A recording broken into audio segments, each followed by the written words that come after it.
And on that note, the companions, they responded to the Prophet ﷺ, and they said, Ya Rasulullah, tell us about Jannah, its structure.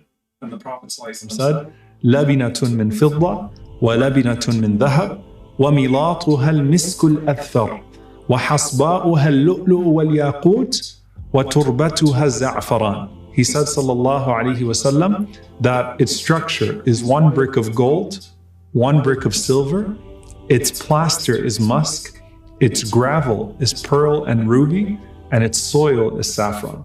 So again, these palaces are from bricks of gold and silver. The plaster is musk, the gravel is pearl and ruby, and the soil is saffron. Shalom, everybody. Peace of the Lord to all of you, and no peace for the wicked man, the Lord said. So the wicked man, Muhammad, he is for sure from God. How he knew? How he knew?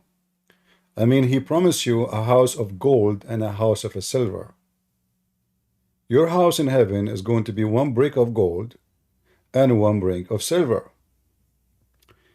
Imagine right now that the walls around you in your room, their colors, one brick of gold color and one is silver. That will be the most disgusting paint you have for a house. We can go right now and buy paint of silver and paint of gold. Doesn't make it necessarily gold or silver, but you will see how it's going to appear. It's going to look so disgusting. So Muhammad now supposedly is trying to tempt you by something so stupid and so silly. Number one question, what is the value of gold and silver in heaven? What is this? Are we talking about heaven or a bazaar? Are we talking about heaven of God? If everything for free, who care even for money? You see, the reason we have money, because money is used for exchange of goods. So in the old days, they used to carry, let us say, 1,000 container of salt, exchange it with etc. container of food, whatever. Because there's no money. So I give you something, you give me something in return. So the money is created by mankind, not by God, for the ease of exchange. So we agree upon a value of something. So we print papers, or we say gold. We say gold, 1 kilogram of gold is equal to etc. money or goods. We are in heaven, and Muhammad is explaining to us how beautiful our heaven is. What is the beauty in that? Those are Bedouin, who they are. Their saliva is running for gold and silver. That's why they did jihad. They want to go for war so they can, Muhammad, he said, attack the Roman and get the blondie girls. Muhammad, he said, take care of the people of the Dhimma, which mean the Christians and the Jews, for they are the source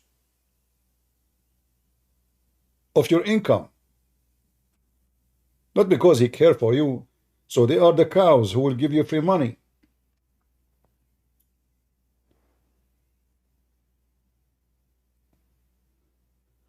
So when somebody, he tried to say to me, if you convert to Islam, believe in Muhammad, which is very important, by the way.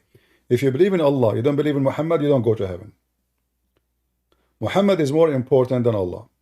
In Christianity, for us, Jesus is God. So if you don't believe in Jesus, you don't believe in God anyway.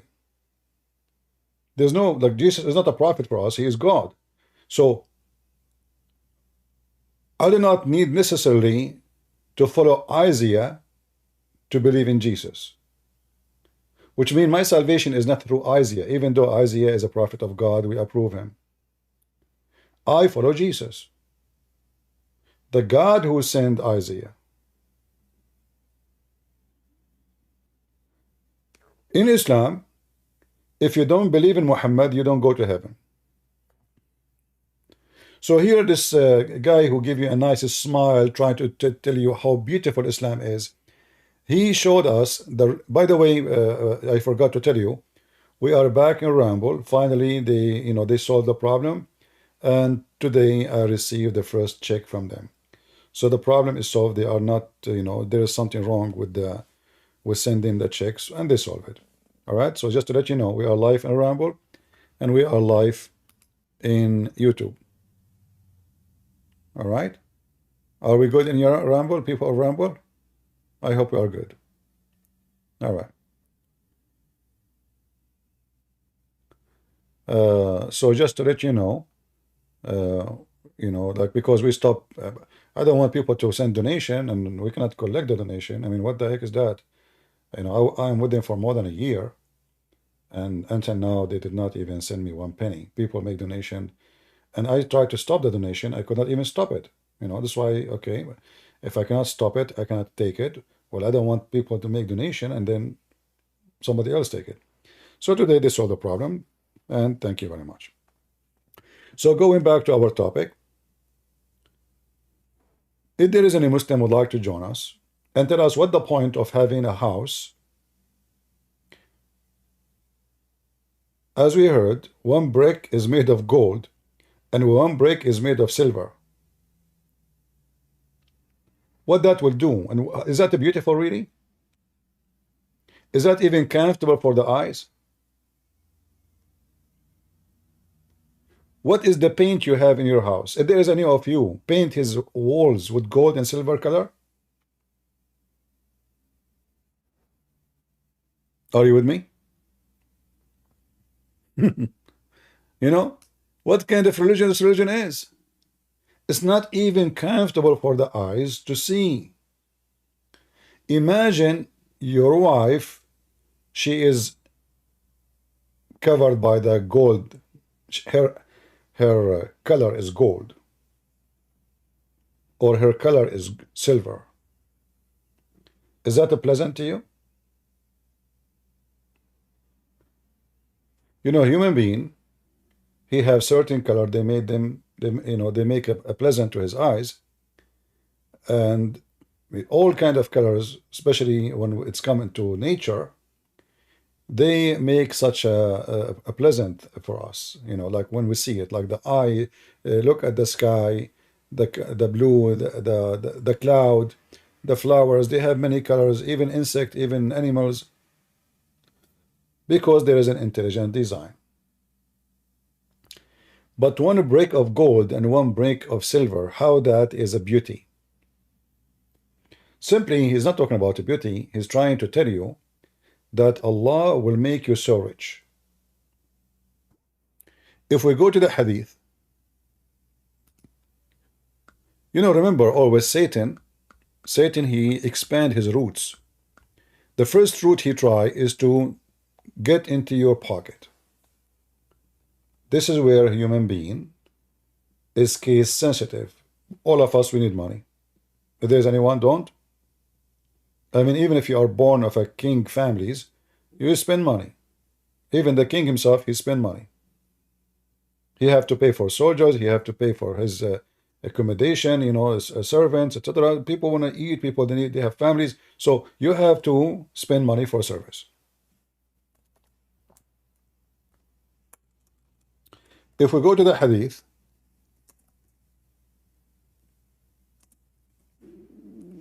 I hope my screen is coming fine.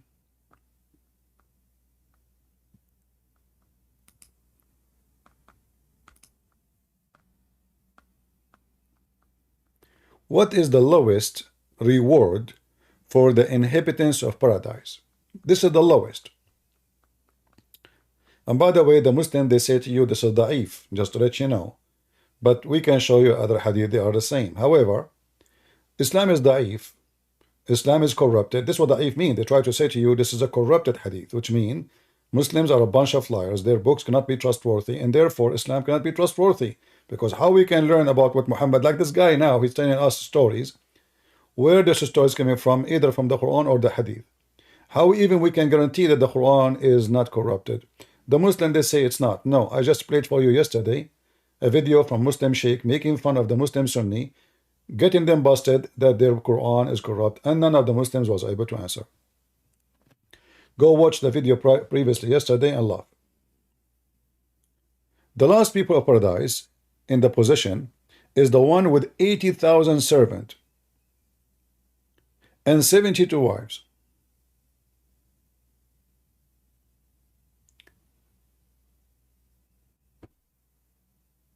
I am not in Discord yet. I will open Discord only if we have a Muslim to call me.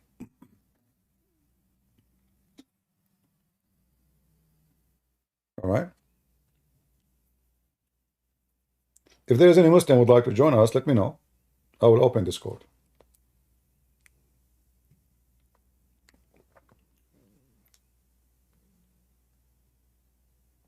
$80,000 servant, little boys. The Quran confirmed that they are boys. Is that a reward or a penalty?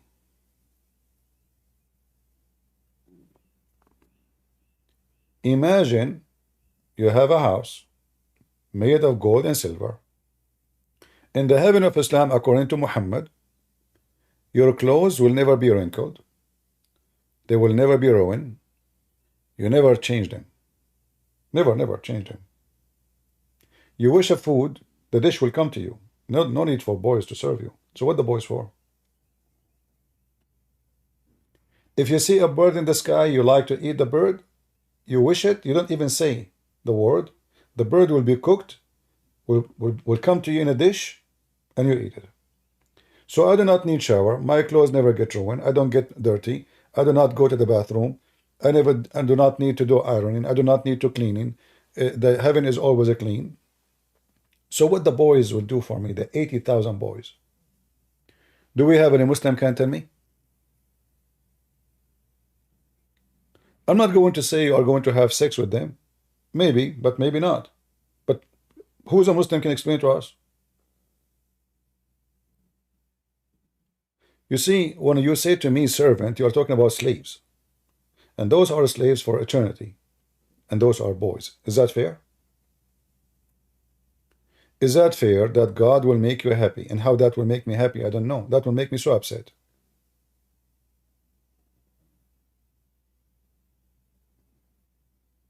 How that make me happy? And what I need them for? And why they are too many? 80,000?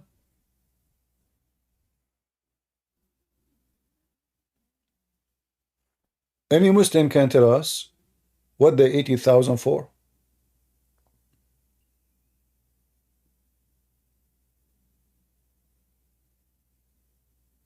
All of Hamas together, they are not 80,000. Maybe 100,000.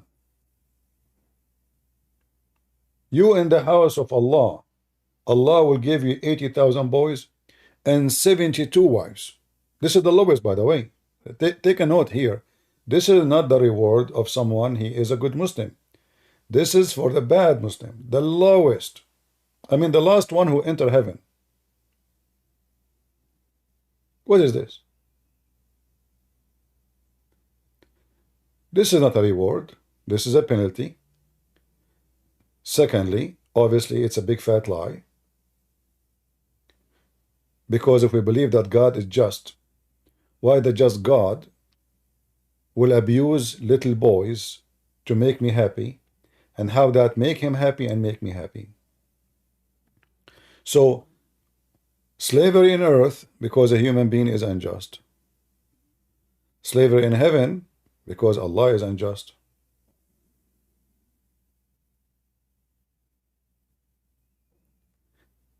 The 72 wives are slaves too. Did they choose the husband to be with him? No. Are they in love with the husband? No. Allah, He made them just to do service for this guy. Their job is, excuse my language, to keep their legs open. And Muhammad described that when a Muslim man he have intercourse, is going to take him 70 years of orgasm. The orgasm alone. 70 years.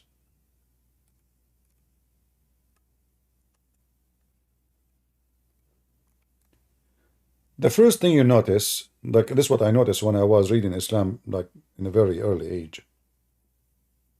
I'm still 17 now, as you know.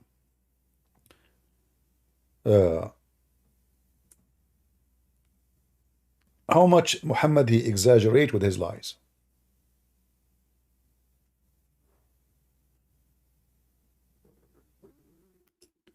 And Muhammad is a very, very, very heavy duty sexual prophet. I'm not saying he can have sex a lot. I'm saying he focus in sex on money. As an example, if I ask a believer, do we have any believer here? Let me open Discord. Let me see.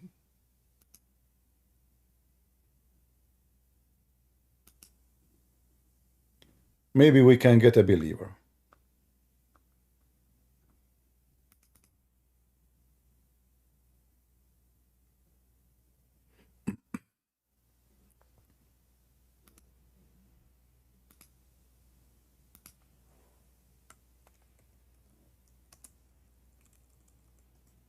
All right, we will call the score today sex and money. The core of Islam.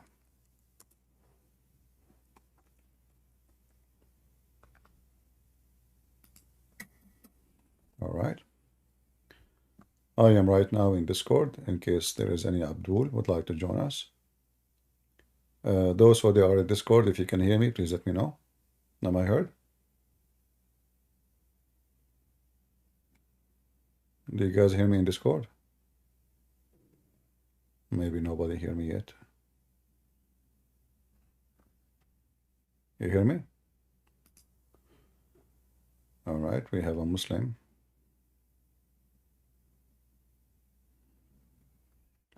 Hello?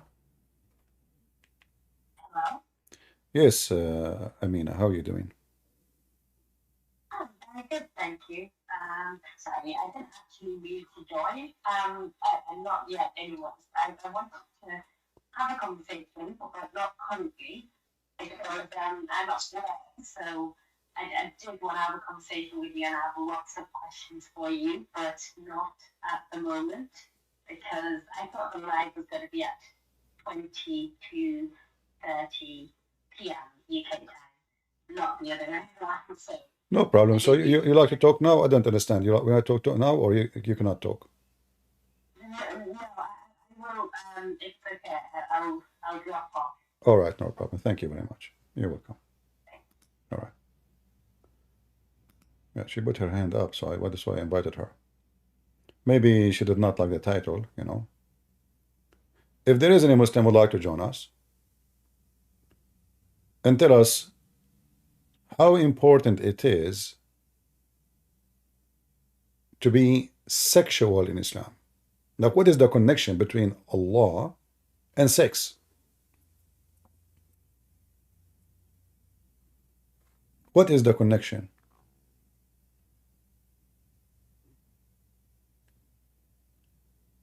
Any Muslim would like to join us?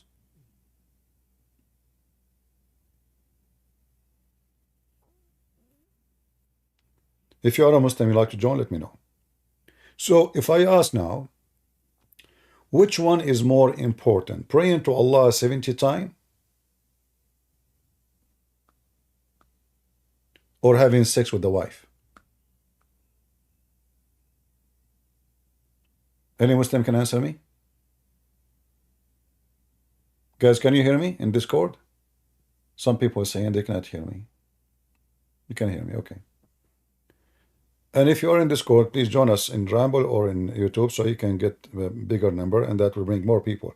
Don't stay only in Discord. You know, we appreciate your support because, as you know, this is how YouTube and Rumble work. More people become curious to see what's going on. So, Muhammadan, which one is more important? Praying to Allah or having sex? Any Muslim can give me the answer? Bakhtawar, are you a Muslim, my friend? Bakhtawar?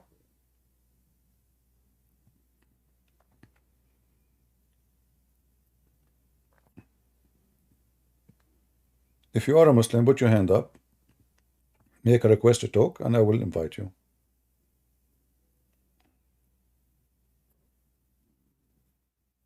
Any Muslim would like to join the conversation, please feel free.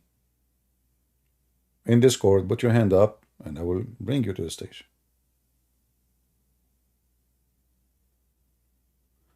Okay, you can leave your question for later. You know, we want to finish our topic now. When we are done and we say anyone have a question, you can give me your question. But now we have a topic, we have to finish it. So which one is more important, to pray to God or to have sex? If you believe it or not, according to Muhammad, I don't want to use the F word, but this is what it is. Doing the F thing to a woman is better than 70 prayer you say to Allah as deeds.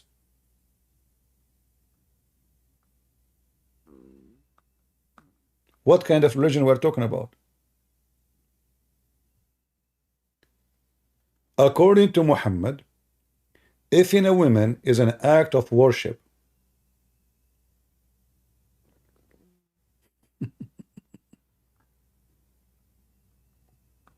I am serious, I'm not joking. If in a woman is an act of worship,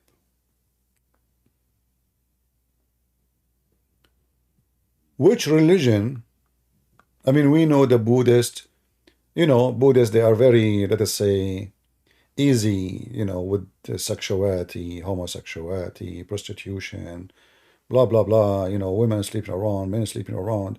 They don't have too much, you know, like, let us say, shame in those things. But Muhammad, he beat everybody. How if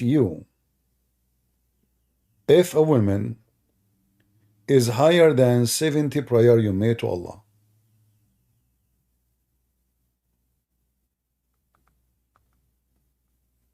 any Muslim can tell us?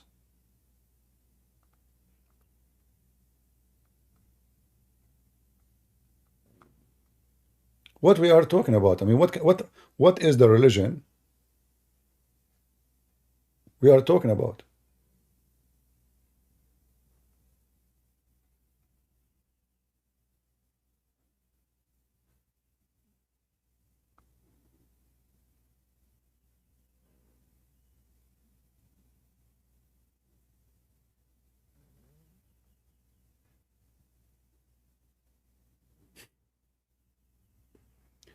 Let me show you what kind of questions Muslims they have about their religion.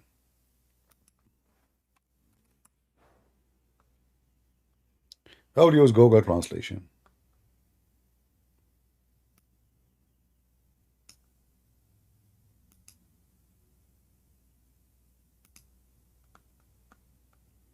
I don't know if you can see. Let me see if I can translate the whole page. Translate.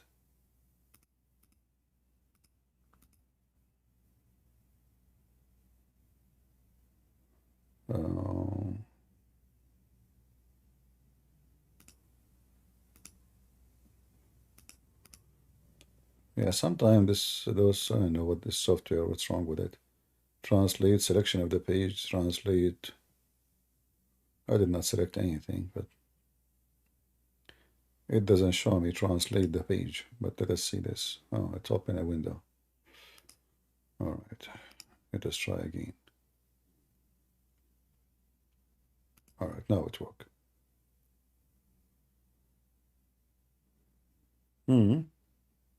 It did not work. Okay, let us try a section alone. Is intercourse with one's wife equivalent to 70 voluntary prayers? Do you hear it? Hey people, did you hear it? Is it true that intercourse with the women, with the wife, is equal to 70 voluntarily prayer? How that is, what is the connection?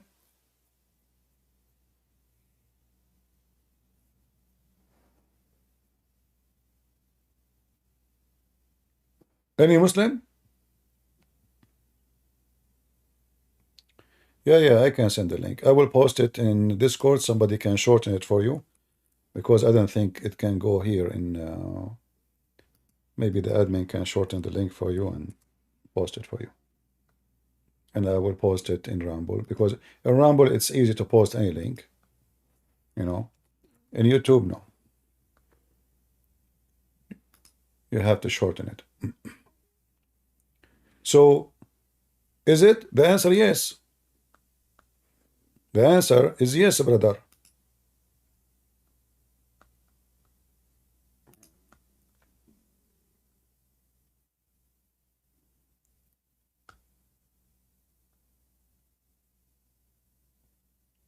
What is this?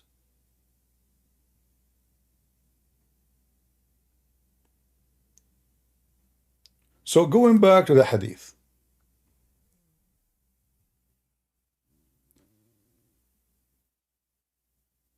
If a woman, it's equal to 70 prayer. If you do it 3 times a day, this is 210. If you do it 6 times a day, I mean, you can multiply as you wish.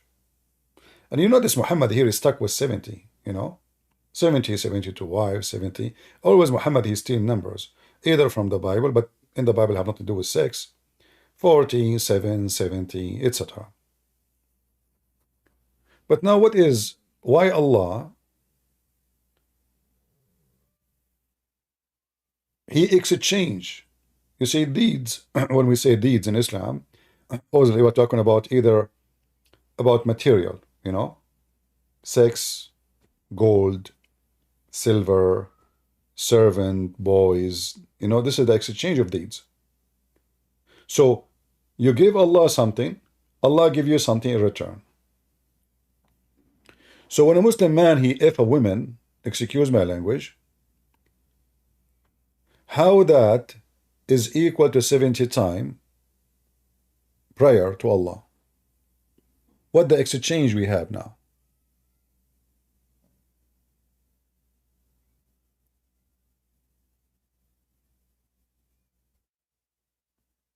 Do we have any Muhammadan would like to join us? Let us continue. By the way, if you read my books, Sex and Allah, you can find them in Amazon. I did not put everything sexual about Islam. I put, let us say, the most necessary for people to know. Otherwise, my book will become 10,000 pages maybe. So we have volume number 1, volume number 2. But I assure you, what I wrote in my books is not even 1% of how sexual, trashy Islam is. The second you start learning about Islam, you will notice that Islam is a religion of those people who carry their penis over their shoulder. In fact,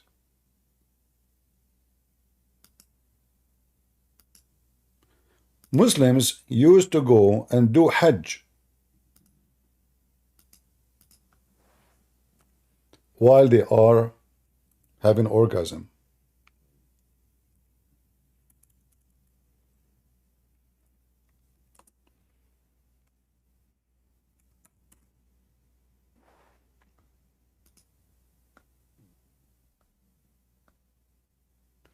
Read carefully. So when the people they do go around the Kaaba,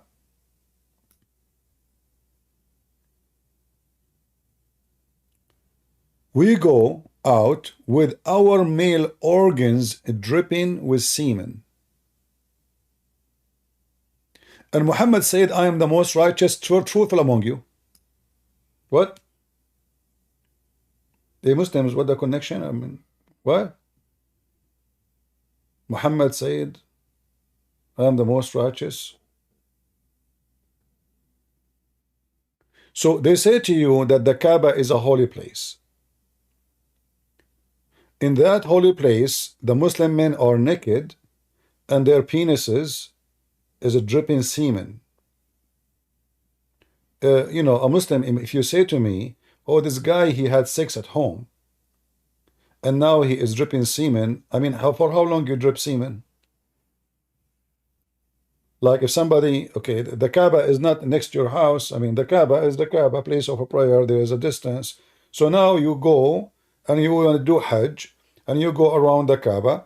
You let's say you used to have sex with your wife 30 minutes ago. Why your penis is dripping? What this guy is talking about? Why is even mentioning that? We used, you see, it's not him only. Guys, read carefully. He is not saying only me. He's saying we.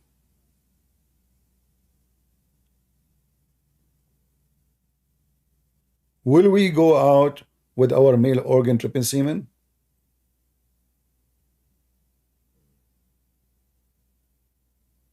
And then he start talking about animals.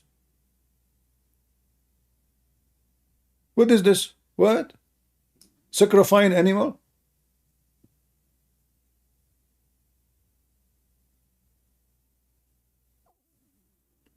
And by the way, the translation is absolutely false. In Arabic here it says, فَنَخْرُجُ إِلَيْهَا وَمَا ذَاكِرُنَا تَقْطُرُ مِنْيًا. We go to it and our penis is dripping. They are not asking him if we can do that or not. This is a false translation. This is why I say, actually, yesterday I saw a video of someone, he claimed to be Christian, obviously trying to get a click. He said, I did read the Quran and I found no evil in it. This is only can be found in the news. What a bunch of coward liars. They want to make money from a clique of Muslims.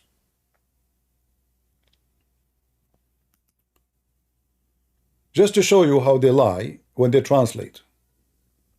In the one we showed you in English, it says, will we? Will we? Or it says, we go there.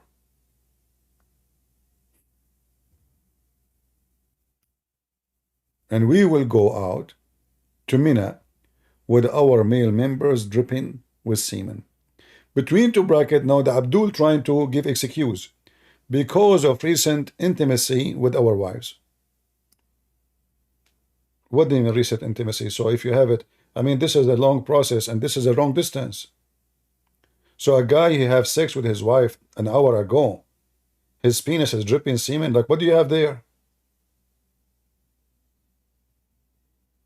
Even camels don't do that.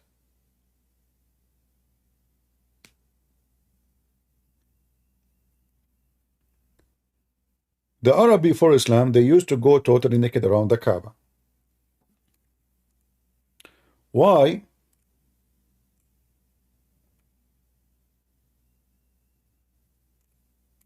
Because the Kaaba was a sexual place.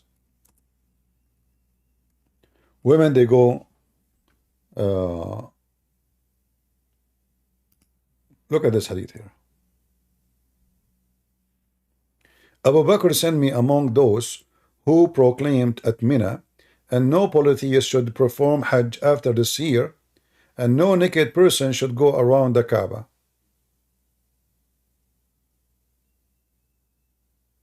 After this year. So Muhammad now in control of the Kaaba.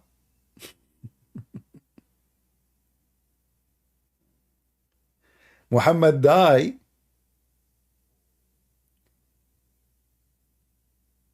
Muhammad lived, Muhammad died, Muhammad alive. You don't have you ever see one place where Muhammad complained about Arab going around the Kaaba naked? Did Allah make one verse about it?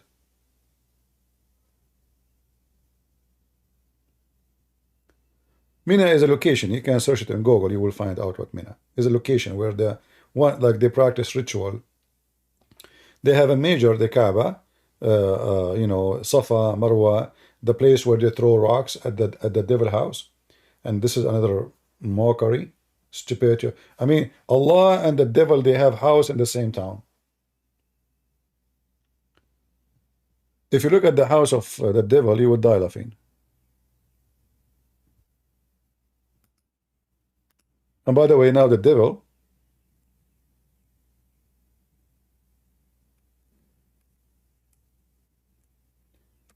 he have a new house. Technology, brother. Technology. Let me show you some another funny, stupid things in this cult.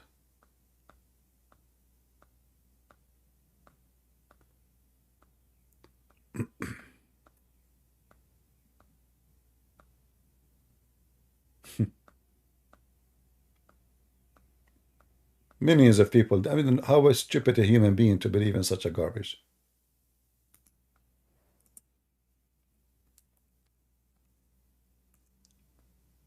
All right.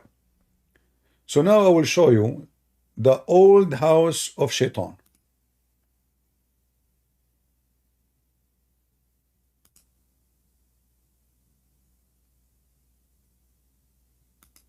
Shall we?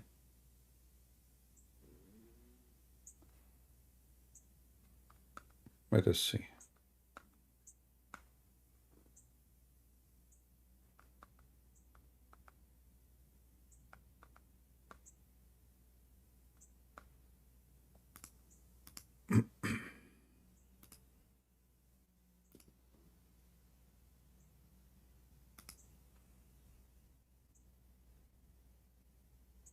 It's very important to see how the fiction of Islam work. All right.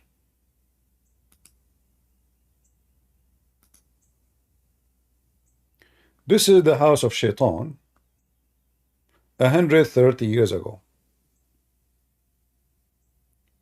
It was like an old Mexican fountain, you know, or well of water. There's a little wall around it, and there's a column in the middle.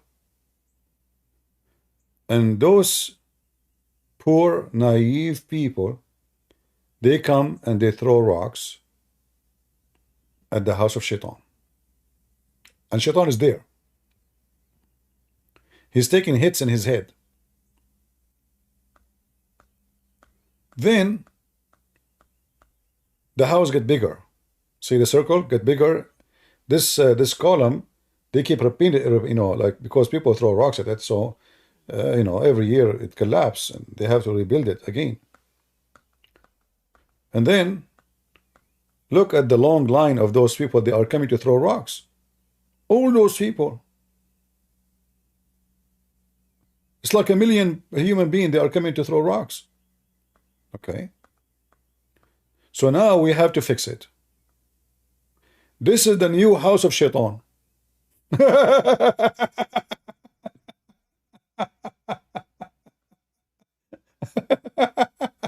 Hey Muslims, what is this? From this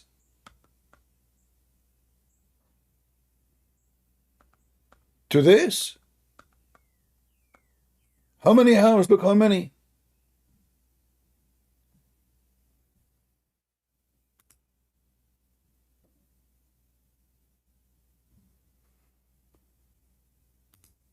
Can you see it clear in Rumble? People on Rumble? Can you see the image clear? Is it clear, or like the image is not really? Yeah, here we go. Let me try to make it bigger. Look at this. Concrete and many floors. This is many floors. Because the stupid, and by the way, this is a proof that Muhammad is a donkey. And Allah is a false god. Don't Allah knew that the number of people cannot. They would, because now visiting the Kaaba is a must for any Muslim who can. If you can, it's a must. It's not a must only if you cannot, which means you can't afford it. But if you can, you're guilty if you don't do it. So now, if every year in 1 week we have to welcome 2 million, how in the world those 2 million they have to throw the rocks?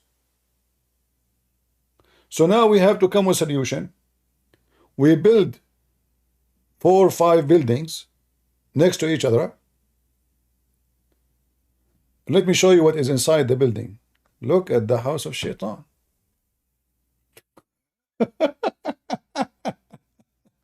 It's getting more pretty. Look how many floors. So those millions, they go inside the house of Allah, sorry, the house of Shaitan.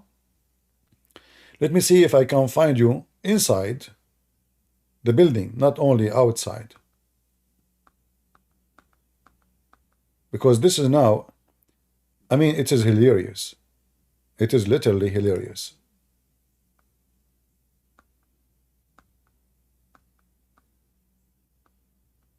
Let me see if I can show you inside. Okay, let us see this one.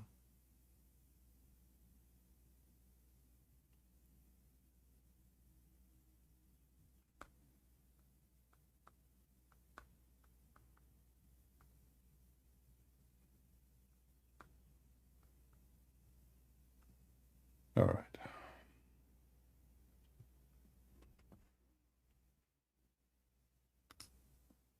I'm just trying to find a web page does not have commercial. Look at this.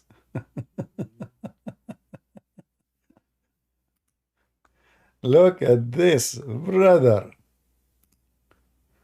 Let me see. Give me a second.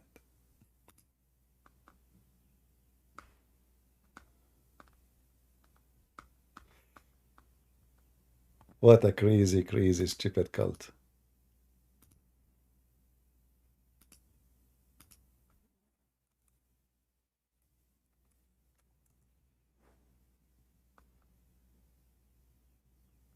All right.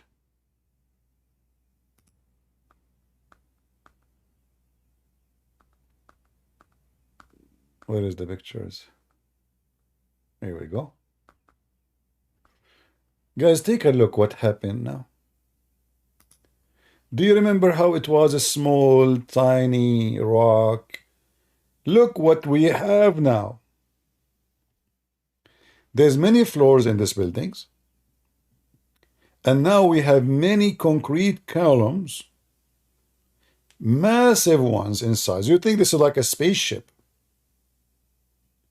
Every floor underneath the other floor, they have access to the same square and they throw rocks. And then the rocks go all the way down to the basement. And then big trucks, they collect the rocks and they put them back in a place where people, they grab them again and throw the rocks again. Because you have to throw 7 ones.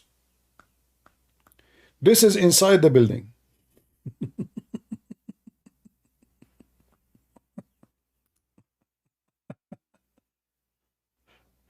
What happened from the small, tiny Mexican fountain, Shaitan house, to a new abrogated, guys, those in Discord, if you want to see, you can join either Ramble or YouTube. Discord is just for Muslims to call me. Discord is just for Muslims to join and call us. You want to see, come to Ramble or to YouTube. So do you see the aberration? And the Muslim, they say, look at this. This look like the ship of Noah. Look at this. And it's very important to have a column in the middle. Okay. But did Shaitan build this? Who built this? How? This is the house of Shaitan. Where is Shaitan there? And by the way, many people, they get a severe injury when they go there because, especially when it's so busy, you cannot reach all the way to the edge, so you throw the rock from far distance and you hit the one before you.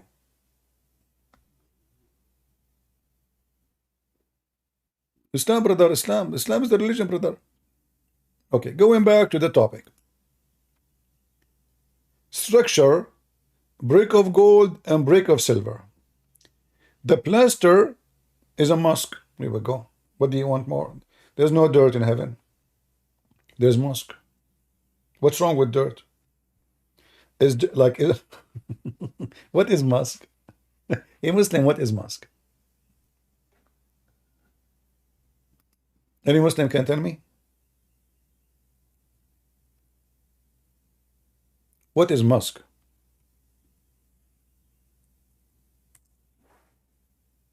This is we're not talking about Elon Musk, by the way.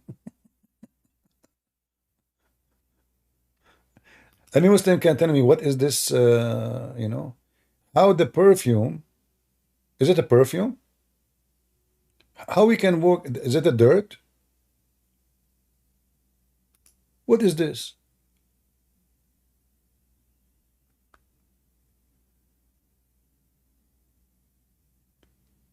So Muhammad now is tempting me to believe in him by saying to me, this is what you'll have in heaven, a brick of gold, a brick of silver, and he will have 70 years orgasm. I'm really convinced.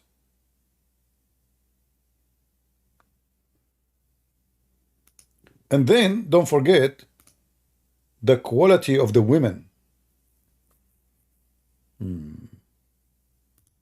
What is the quality of the women and the men in heaven?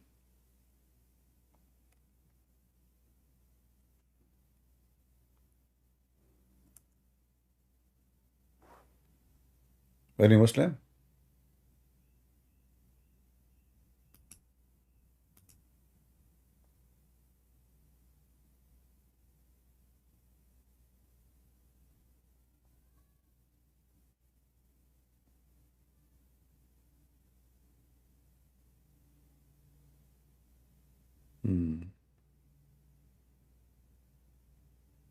Any Muhammadan would like to join us?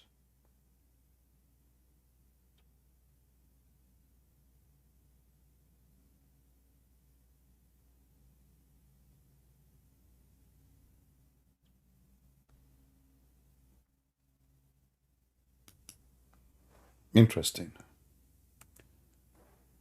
Look like Muslims are convinced that Islam is stupid and they don't want to go in that direction. The qualification of women in heaven is as the following. They have to be a bunch of whores. In fact, Allah will import hookers from hell sent to heaven so they can be boomed by Muslims. Let us see the qualification of those women. Who are they? And what is good about them? It was narrated by Abu Ummah that the Messenger of Allah said, there is no one whom Allah will admit to paradise, but Allah will make him 72 wives. 2 from the Houris, those are made just for sex, and 70 from his inheritance from people of hell. Okay. Women from hell are coming to paradise. To do what exactly? We have Abu Haytham.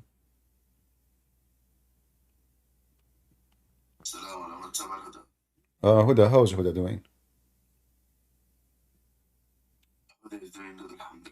Okay. So what do you think about what we are showing in the screen? Well, I didn't see it, to be honest. You didn't see it. I will show it to you. Do you see it now? Yes, I can see it. Explain to me what's going on.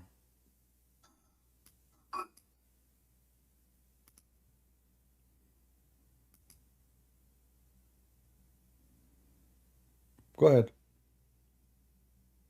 Yeah, I'm reading. So,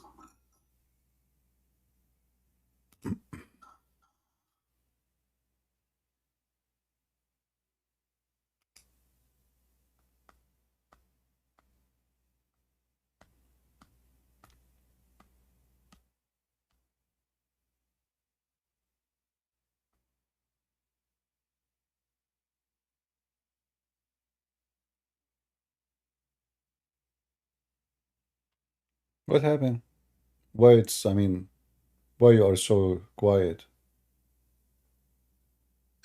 I'm reading the hadith. Okay, it's 2 words. I mean, it's very short. Why is it taking so long?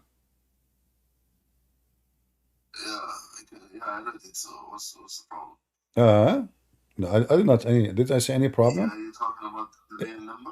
No, no, no. Explain to me the women who Allah will import from hell.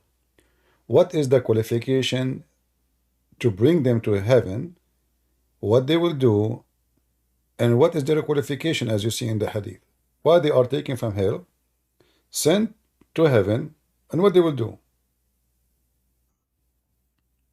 They were taken, I believe, from hell because of the desire of the people of heaven.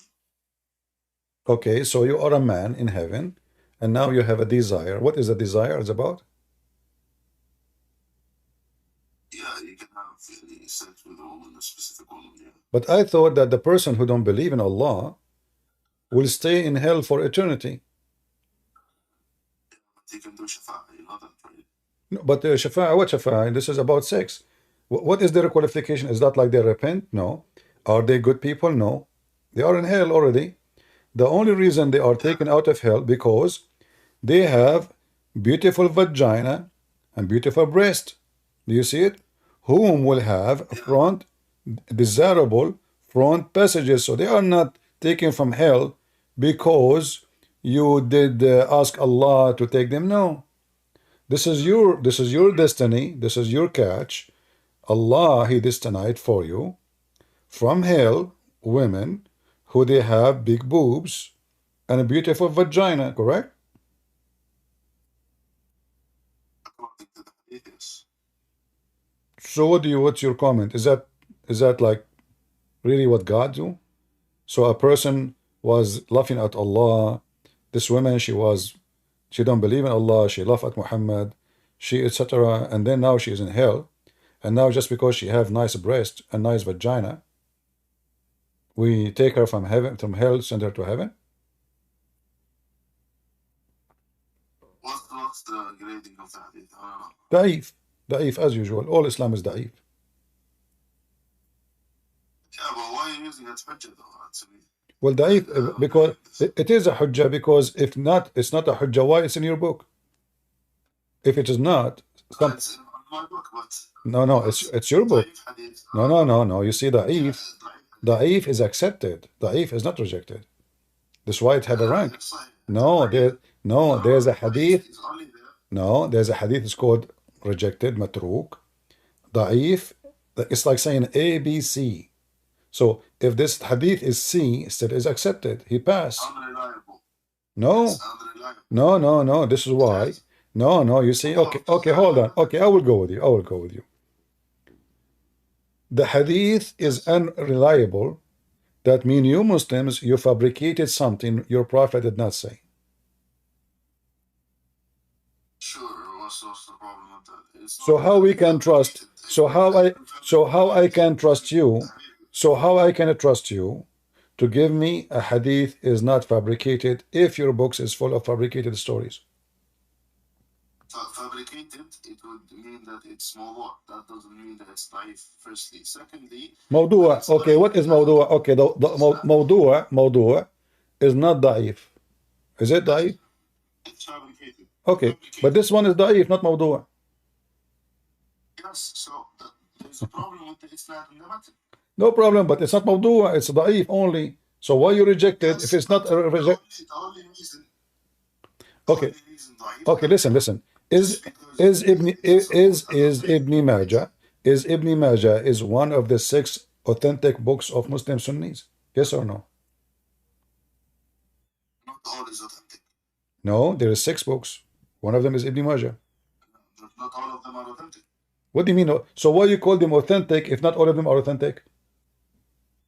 Because they contain most of the authentic hadiths they contain.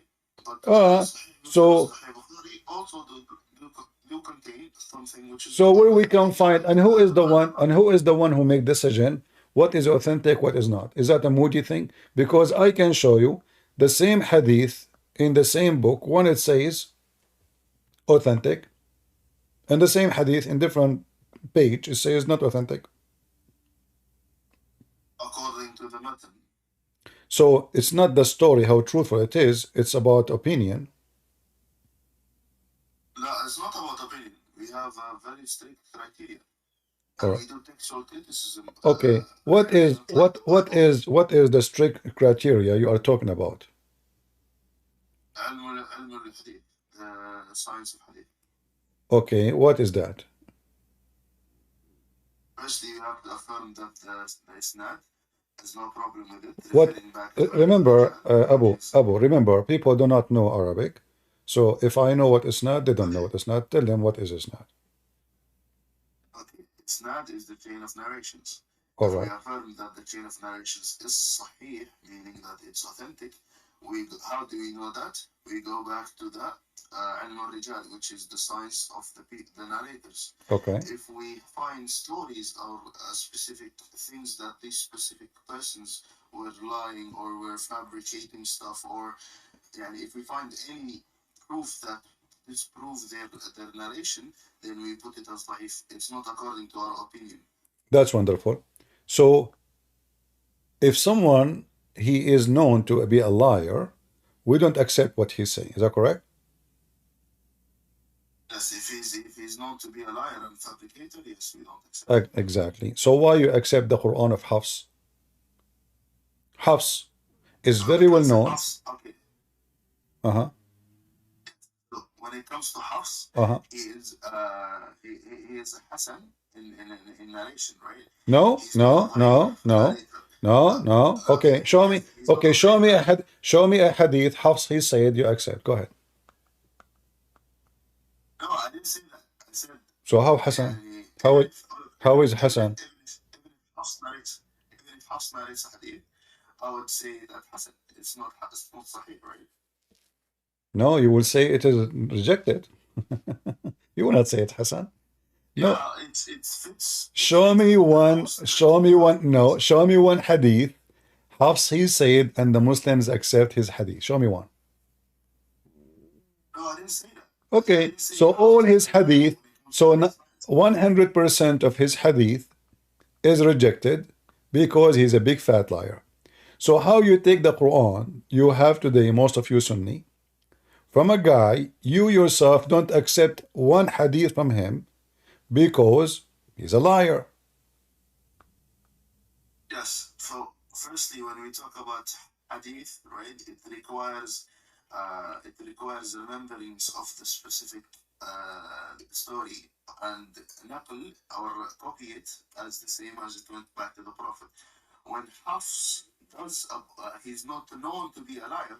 He's known to be weak in memory. So when Hafs writes a Quran, right, it doesn't mean that he lies about what's written in the Quran and he has been gotten from his teachers and the one that taught him.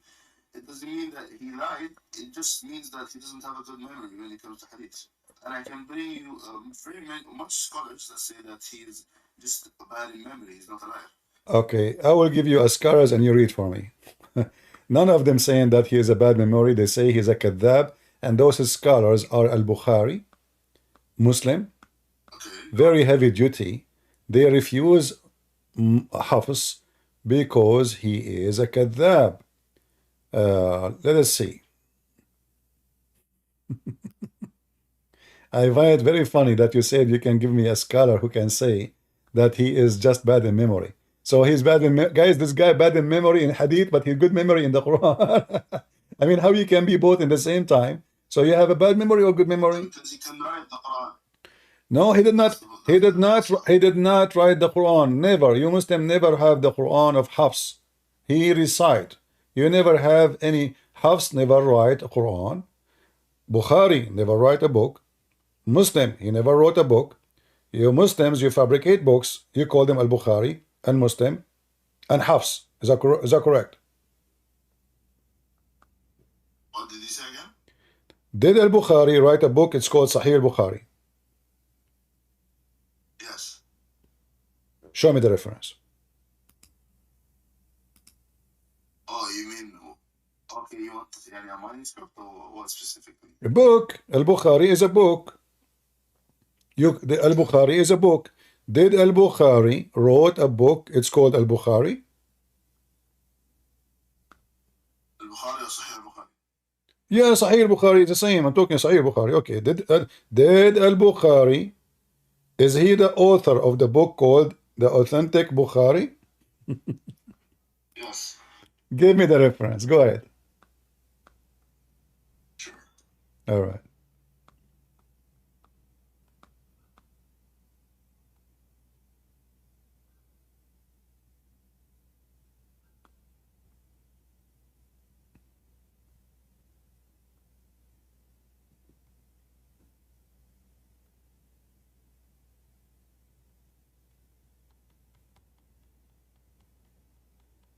Do you want to call a friend?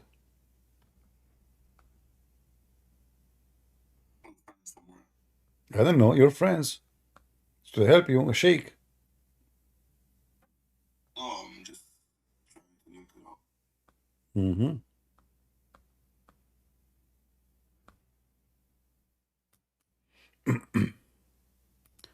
Do you have al-Bukhari in your shelves?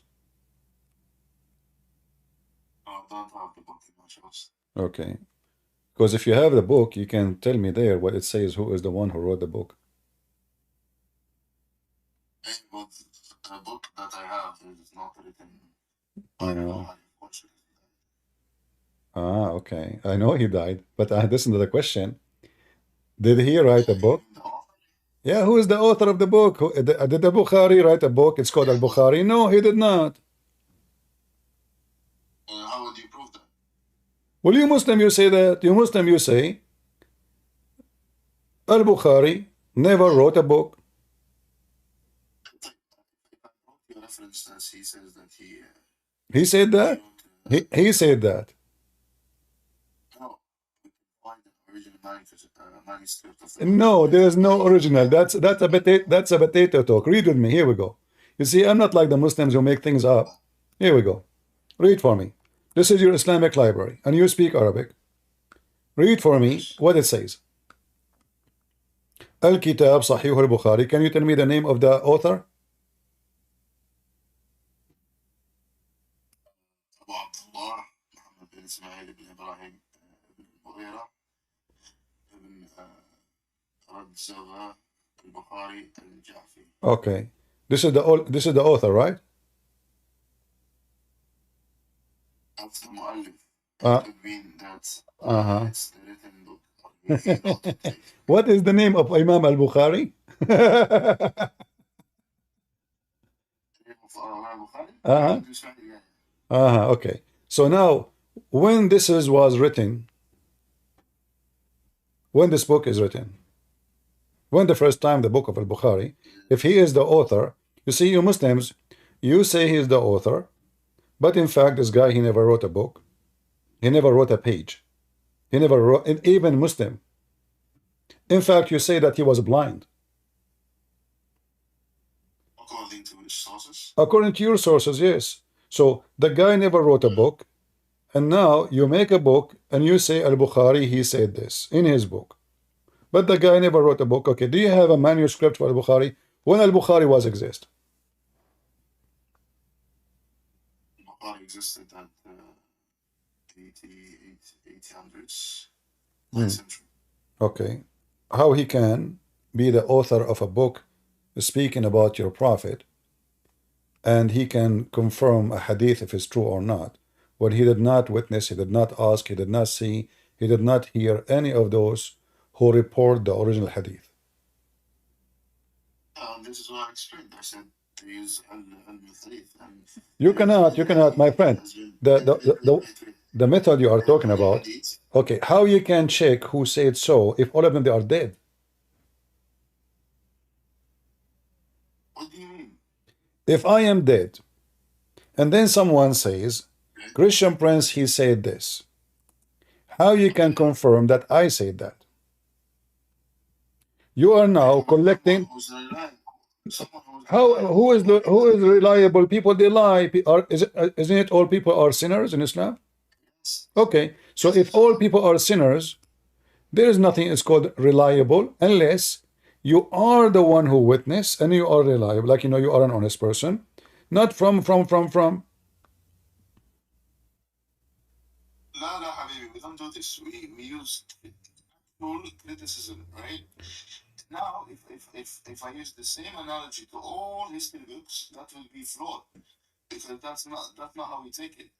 We have history books that are not written by specific people, and it's anonymous, but we know that this specific information in the book can be traced back to the Prophet by people who are reliable.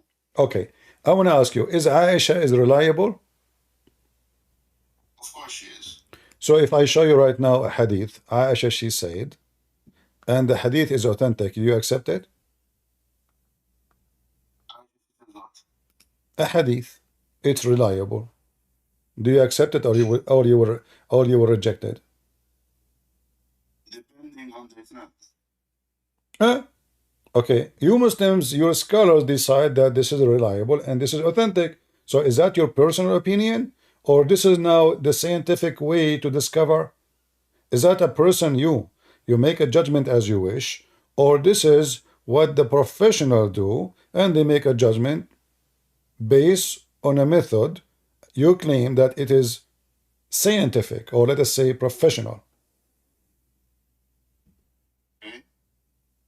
Huh? I said if there is a hadith which specifies that the isnad is correct according to the criteria of the people of hadith, even if it's narrated from Aisha, Huh? I'll take it. And if it's not, even if it's narrated from Aisha also, I'll not take it. You will take it. Okay. Let us see. I will not take it. You will not take it? It's not reliable. No, I'm saying if It's it's not reliable. okay. I'm saying if your scholar they say it's reliable, do you accept it or not? Yes. Okay. So you will not say I don't. No, I will not say no. All right. I want to show you just an example, not limited.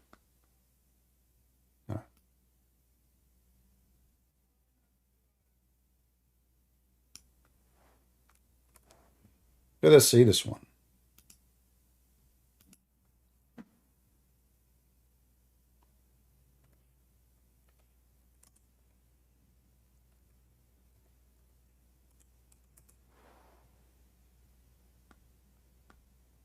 Do you see here it says Sahih in the screen? It's my Al-Bani. All right. Do you see in Arabic here it says Sahih in the right? Okay. Do you see the second one? It says Hasan. Yes. Okay. Do you see the third one? It says Hasan, which means good. Yes. All right. Do you see this one? It says Sahih. Yes. Okay. So read for me. People ask the Messenger of Allah to make perform abortion out of the will of Buddha, which is a will in which menstrual clothes, dead dogs, and stinking things were thrown. He replied, the water is pure and it's not defiled by anything. Do you accept this hadith? Yes, I do accept it. So do you Muslims have no problem to wash your body for ablution with water have dead dogs and women blood from period, and it is stinky? Yes, if it fits the criteria of the fiqh when it comes to How that fit? Yes. How that fit? How your prophet claimed that now you are doing ablution. What is the purpose of ablution? Is to be cleaner, right? Now we have a very big well, right? No, this is not a big. It's not even a well. This is an old hole. Used to be well one day, and this is why water from the houses. Women they wash dishes behind the door of the house. Next to the door, there's little hole in the ground, so nobody can see the women like exposing her body or her skin. She is washing the dishes behind the door, and there's a hole. Go out to the street, and this is hole connected to an open tunnel in the side of the way, and it goes all the way to the lowest part of the town. Naturally, no sewage. So this is what Bi'r Bida'a is. This is why people throw garbage in it. This is Mecca, my friend. Nobody throw dead dogs and garbage in. How many water well there is in Mecca? There's only one spring. There's only one well. Stop building assumptions according to your understanding of if there is water in Mecca or not. What? How many water well in You Mecca? cannot build assumption. You cannot build assumption on that. Okay, no, we are not building assumption. There's only one source of water in Mecca. That is Zamzam. Which is Zamzam. And nobody will throw dead dogs in a water he drink from. Nobody. how do you prove that? This is a desert. This is why the whole town is built, because there's only Assumption. no, not assumption. Okay, prove me wrong. Okay, prove me wrong. In the time of Muhammad, You I prove it. Here we go. People are throwing garbage in it. made the claim that it's a small place area. It's not okay. Okay, guys. So are you saying it's a big area? Yes, which How big? How big? How big it is? according to I'm not sure how big it is, but No, you just said big. Tell me what big for you. Tell me the number. How big? You said big, not me. like it could be that 200 centimeter cube. What does Or that mean? no, 200 meter cube. 200 meter? A well of water. A well of water is 200 meter? Okay. 200 meters square. Yeah. Okay, so let us say, so if there is a water is 200 square meter and there's dead dogs and women blood from period, stinky garbage, that still will make it clear, right? And good for you. Okay, so if we put dead dogs and women blood from period and garbage in a big swimming pool, it's okay for you. If it's just like What if it is 5-6 meters? Is that okay? 6 meters, not okay. No. Not okay. What if I show you it was 5-6 meters? Yeah, remember you said that already. So you cannot say I did not say that. And you said it's not okay. So let us go back here. And we see one of the companion. He did measure it, and it's not even 6 meters, it's 6 arms. Read it carefully with me. It's just 6 cubits in breadth. Uh-huh.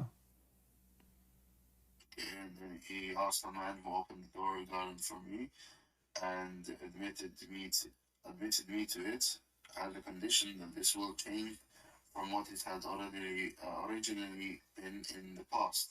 He replied, no, I saw the color of the water and this will have change. So, how big it is? Is this an addition to the hadith or what? No, this is the hadith. This is the hadith, and this is Sahih. Remember, I asked you about this one, and you said to me, yes, it says Sahih. Yeah. So now, this is your prophet companion. He measured the well, and he said it is 6 cubit, the width of it, and it says it doesn't cover even his private part. It's below the private part of the body. So the water is very little size measurement. So if the water is lower than your private part, and it's not even 6 arms, you know, this is like a jacuzzi, little bit big jacuzzi. So, and you said yourself, and you agreed it's not okay. So what kind of a prophet? Now, so now you confirm that the hadith is accurate. You confirm it's not okay. It's not okay to go and do such a thing in such a water. And you agree that all of this now is authentic. So don't you agree with me that your prophet now is mentally ill?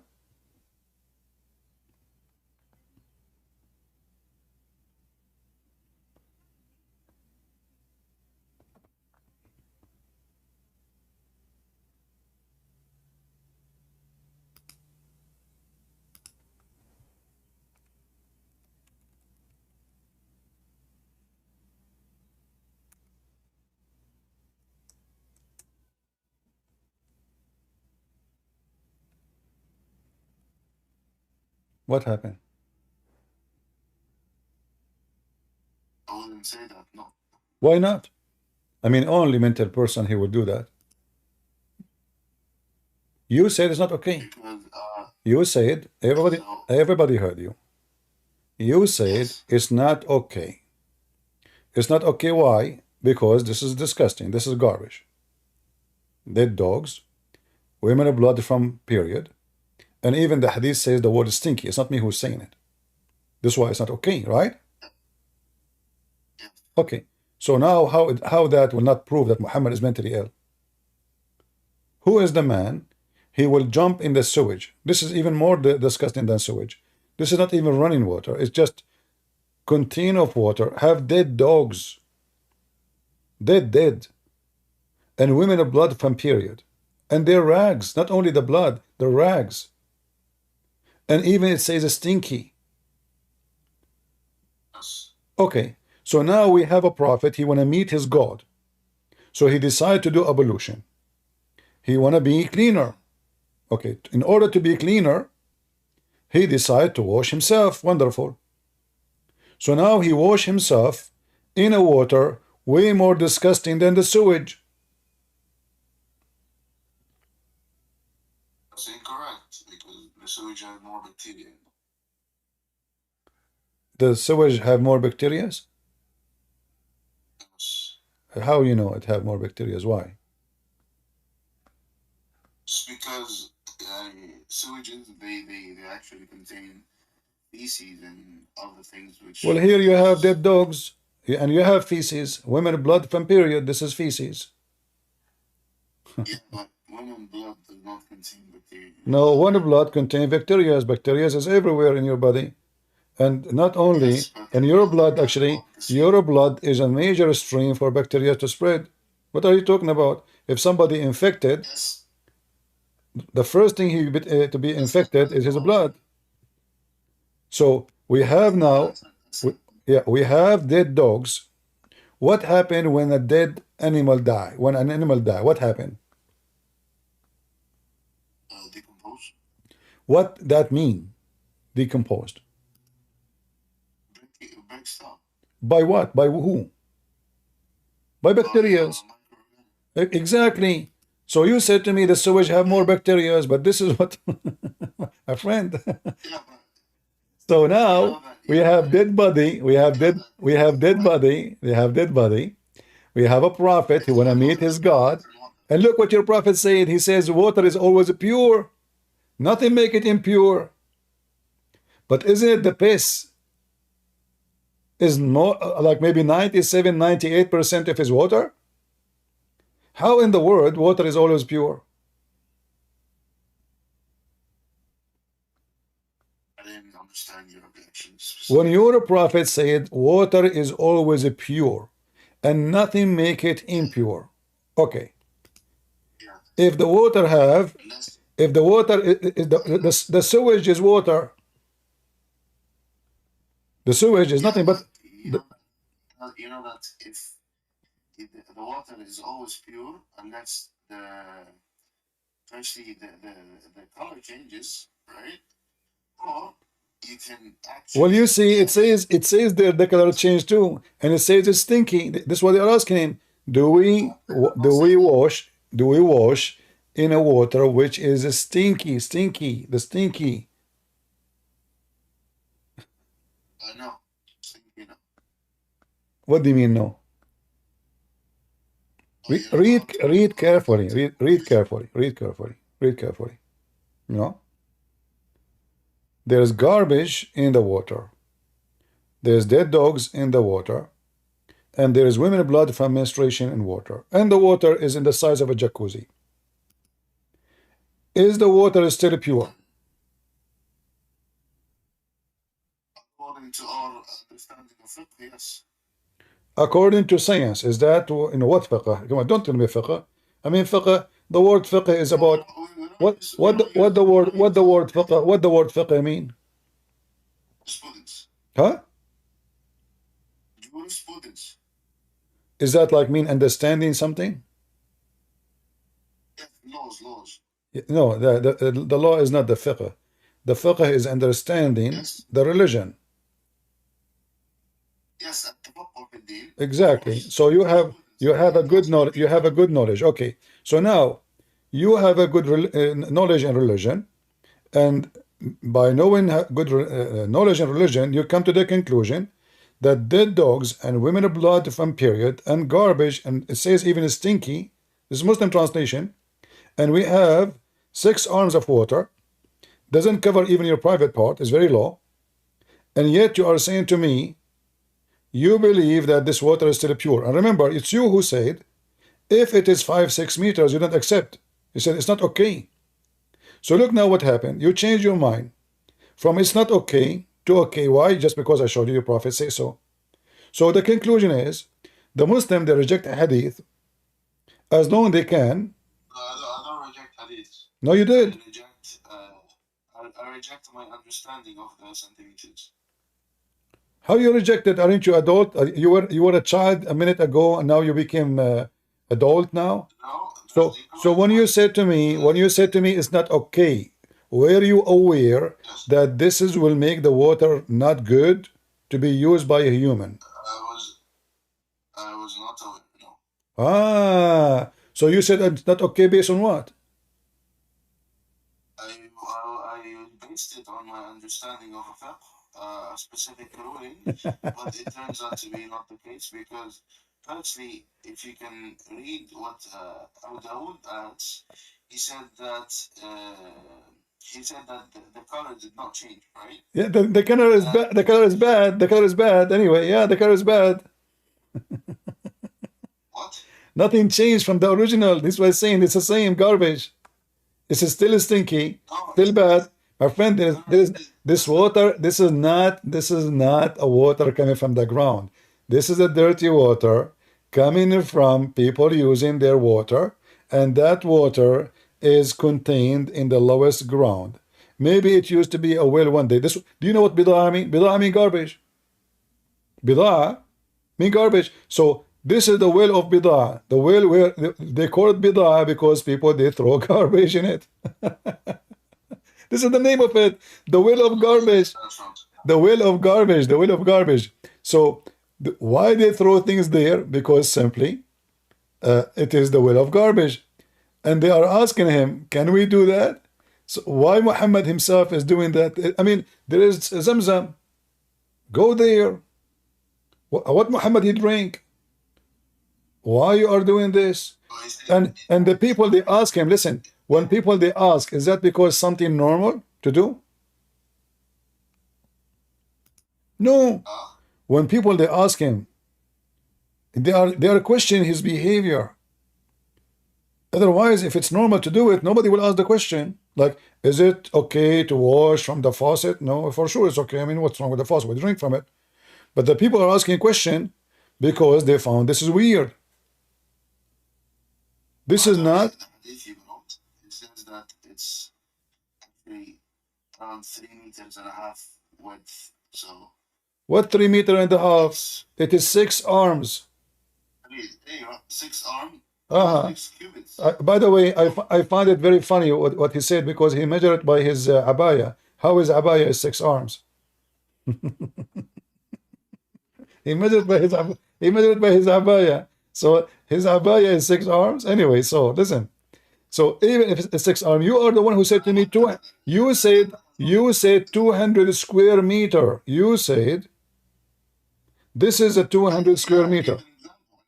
No, I said what is okay? What is the size for the water to have those things to be okay? You gave me the number. Okay, you gave me an example to be okay. But obviously, this is way more than the 200 meter. This is 200 more, less. Yes, so 3 meters width is all right because I said 200 centimeter square, right? Okay, my bathtub is almost 2 meters. My bathtub is almost 2 meters.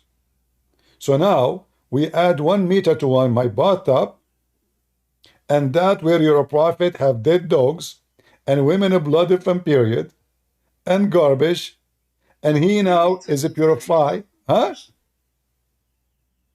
3.5 meters. So what? One dead one. One dead rat, not dog. Dog, do you know dog is big? One dead dog. Let us say one dead Of dog. course, but we don't know the length too. No, we know. He measured it. What's the length? The well is round. When they dig a well, it's round. It's round. That's right. Okay. So Yeah, it, okay. so Yeah, so I'll give you that. But all right. it's So now we know that we know the maximum. We know the maximum. It's very low in water, and it's very dirty, and even how do you know if that it's very low in water? it says does not reach his private part. Yeah, when he comes inside of it, like when he, Yeah. So yeah, inside it. That's mean this is how deep it is. It doesn't. It. He replied, below the private part of the body, below, and that depends in the height of the person. So if he is 150, the pillow will be like maybe 35 centimeter. If he is at 6 foot, it's going to be higher. So depend how tall he is. However, it is still low, very low. We have dead dogs, we have women blood from period, and we have a stinky garbage. What is left? Garbage, women blood. You know, the women blood will spread. The women blood is the women blood will spread all over the water. The second you throw a rag, have a blood. Is the blood will stay in the rag, or the blood will spread in the water, dissolve? I have a question for you. Answer the question I gave you. Yes, of course, the water. So when Muhammad, if you throw a lot okay, okay. so Muhammad now is Muhammad putting this water in his mouth. Is that correct? He is putting this water in his nose. Is that correct? He's putting this water. He's putting this water in his ear. So his mouth, his ear, his nose, and you Muslim, you find that this water is okay? Okay, firstly,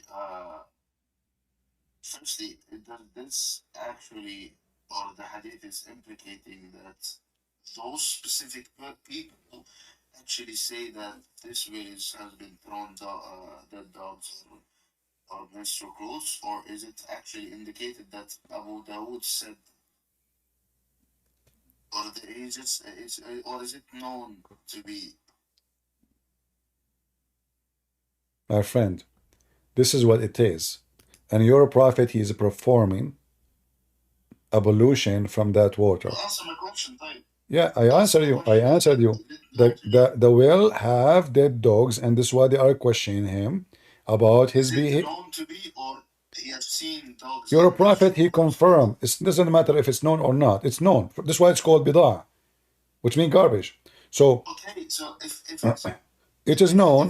This is why they are asking him, why you are doing that? How you do that? Yeah, that's not the point. I said if it's known, right? And maybe it could be that there is a probability that it's actually not what they actually claim, because you have to go back to what they said, right? And No. Your prophet, your prophet did not say there's no dead dogs in it. He did not say there's no women. What are you talking about? He said because he confirmed. known to be that. So He confirmed. No, it's very well known to be known that, and it is. That's why he says water is always pure, and nothing make it not pure. This is why he said there's dead dogs, stinky garbage is thrown in it. Are you going? that's not my argument. Yeah. This is so. It is full of dead dogs. It doesn't say even one dead dogs. It says dead dogs. Dead dogs. Okay. It doesn't even say. It doesn't even say a dead. It says the meat of dead dogs. Does it say meat? Okay. Okay. So this is a decay. This is a decay. Let me ask. Uh-huh. It says that the water is actually pure. This indicates that the water has to be, firstly, it has to be authenticated that the change and the smell and the taste of the water. My friend, what are you getting this from? Hold on. Hold on, hold on. They said to him, are you doing this in a water have dead dogs and women blood and from period and garbage, stinky garbage? He said, yes, water is always pure.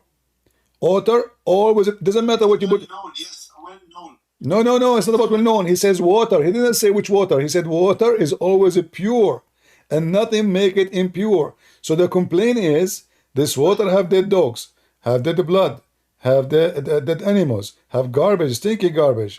The answer is, water is always pure. Go back to the hadith. I want to show you something. Which one you want me to show you? Which one? First hadith you open. Ah. This one? Or the one about the size? Or which one? The one that has Abu Dawood's narration. Here, about the 6 pubic? Yes. Okay. Okay, so it says that I heard the Prophet. No, let me read the whole thing All I right. can. Okay. It says, I heard the people ask the Prophet of Allah, the water is brought for you from the well of Buddha. It's a well which dead dogs and menstrual clothes and excitement of people are thrown. The Messenger of Allah said, really, water is pure and is not deified by anything. Cool. Okay. So this well is well known that there are dogs and menstrual clothes and excitement of people. okay, hold on. Well known, or it says which is thrown in. But it's well known to be people that No. Don't add things. Okay, so it's famous of garbage place, no problem. But this is not the question here. It says which dead dogs, which now, this is about now. Which dead dogs, menstrual clothing, excrement of people are thrown. Now, this is not about known in the past, maybe last year, maybe 10 years ago. No, which dead dog? And you speak Arabic, I speak Arabic, we do not even need this. وهي بئر يلقى فيها لحوم الكلاب والمحايد وعذر الناس. Actually it says وعذر, even shit. Not only garbage. The udhr, it is the shit, the piss. People, they throw all their excrement, garbage in it. So it's not known, it's more than known where people they throw. And Muhammad was doing it there, you know. Muhammad was doing, and you let me ask you here. It says here yustaqa. What yustaqa mean? Yustaqa means that he, I don't know. Huh? You don't know now what yustaqa means? What's saqa mean? Yustaqa means to drink. take in water. To drink. So your prophet not only doing ablution, he drink from this water.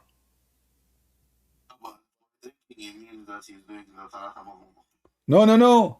It says yustaqa, you drunk from this water, you drink it. No, because he's doing wudu, that means that No. Yustaqa mean he drink. He drink it. In this context, yustaqa means that he's doing marmada because he's doing wudu. No, he's not here. They are not even talking about the ablution. They are talking about, O Prophet of Allah, you are drinking from water where dead dogs and women blood from garbage and women blood and stinky garbage are thrown in it. He said, yes, water is always pure. So people are questioning his behavior. They are not talking about here. They are not even talking about ablution. Do you see the word ablution here? No. There's no ablution. This says water brought to you to drink. Yustaqa.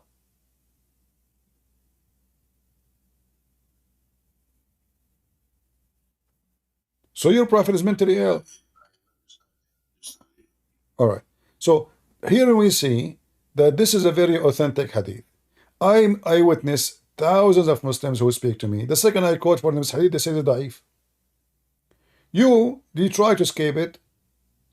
You tried, but because you said things already, you could not. Otherwise, I am sure, if you did not say the 200 meter, like I have to trick Muslims, sadly, to make them say things so they cannot take it back later. Otherwise, if I showed you from the beginning the size of the well, you will say it's okay. You will not say the 200 meter. This is my experience with Muslims. Dishonesty. Now, as long we accept what is authentic, we have tons of authentic stories. Anyone who will hear them will notice that Muhammad is mentally ill. And we can show you, a very easy example. As an example, is it true if somebody hear voices, hear like rocks talking to him, that mean he is mentally ill? If you are a doctor, I bring you a patient, and he said to you that rocks say Assalamu alaikum to him, is that normal for a human being? It's not normal Why? because it goes against nature.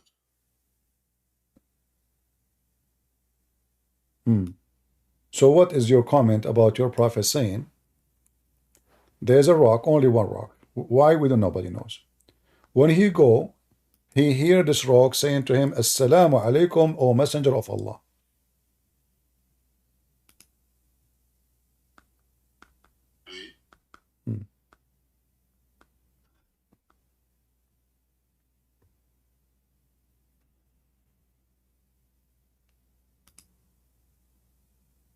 I recognize a stone in Mecca which used to pay the solution before I went as a prophet. I recognize that even now. I don't see a problem because he's See, Abu, a second ago, my friend, a second ago you said there is a problem. You said this is not normal, not right. Now you said there's no problem. Okay, no, hold on. Why a stone saying to Muhammad Assalamu alaikum? Give me the explanation. solution. Why? Yeah, Assalamu alaikum. See, yeah, that's Assalamu alaikum, wa messenger of Allah. Okay, why the stone is saying that to him? What the purpose? And shouldn't your prophet Muhammad? Okay, hold on. You're a prophet now. He is not a prophet yet, correct? He is a prophet. No, this is before he become prophet. Okay, and now you are walking in the street, and suddenly a stone say to you, I'm a Christian prince. Assalamu alaikum, I'm a Christian prince. Shouldn't I go crazy? Shouldn't I tell everybody? Shouldn't I say like what? But Muhammad never mentioned this. Later, after he announced himself as a prophet, now after he became a prophet, he's telling them, by the way, I used to have a stone saying to me, Assalamu alaikum. If there is any witness that a stone was saying Assalamu alaikum to Muhammad, There's no. so this stone speak only in private to the prophet? It could be that he only heard it. Only him he can hear it. So your prophet hear voices. Christian, if I can, or if I approve that he's a prophet, then I wouldn't take whatever he says as stupid, and I'll take it differently. So if that's the case, then you have to prove that his prophethood is not correct, and then afterwards we can go to these topics. No problem. Let us step by step. When Muhammad he walk between trees, do he hear the trees saying to him Assalamu alaikum too? If he says that he does, then I've seen no problem with it anyways. All right. So now Muhammad he hear the trees talking to him, he hear rocks talking to him, and he imagined himself having sex with his wife. In fact, he did not. How we explain all those things together? Well, why do I need to explain it? Well, if you, everything around you is imaginary, including your sex, obviously you have a mental issue. Huh? That's specific things. Well, look what is left. His sex is fake. His sex is fake because He said that he felt it one time. no. What felt it? Okay, explain to me. What do you mean felt it one time? Go ahead. It means that he imagined that he had sex with his wife Uh-huh. one time. One She time. said, Can you give me the reference? It says one time. If you give me the reference one time, I will fly to the moon tomorrow. There's no evidence. There's no evidence. What is your evidence? So what is your evidence? What is your evidence that it's one time? Are you making fun of me? No, I'm not making fun. Do you think I'm naive? You can say those things to me the same you say it to those American? Give me the reference. It was only one time. No, I was saying that there's no evidence of him doing more than one time. So There's no evidence. What if I provide evidence? no problem. Go. But a second ago you said there's no evidence. A second ago you confirmed there's no evidence. A second after, okay, show me. No, you said you were sure. You said there's no evidence, you know, and you are. That indicate. I like the indication thing. You know. All right. So let us see if there is evidence or not. Let us go and see some hadith. Give me a second.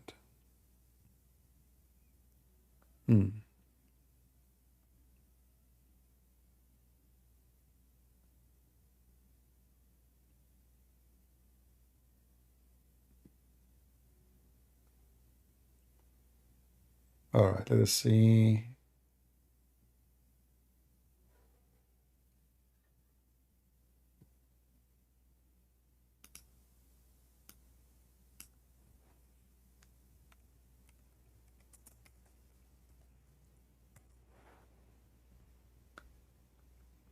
Look how many times it says your prophet. He imagined himself doing things, but in fact he did not. But let us see.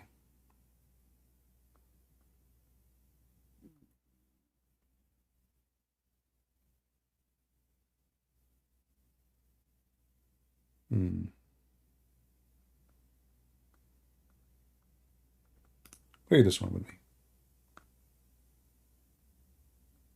Go ahead.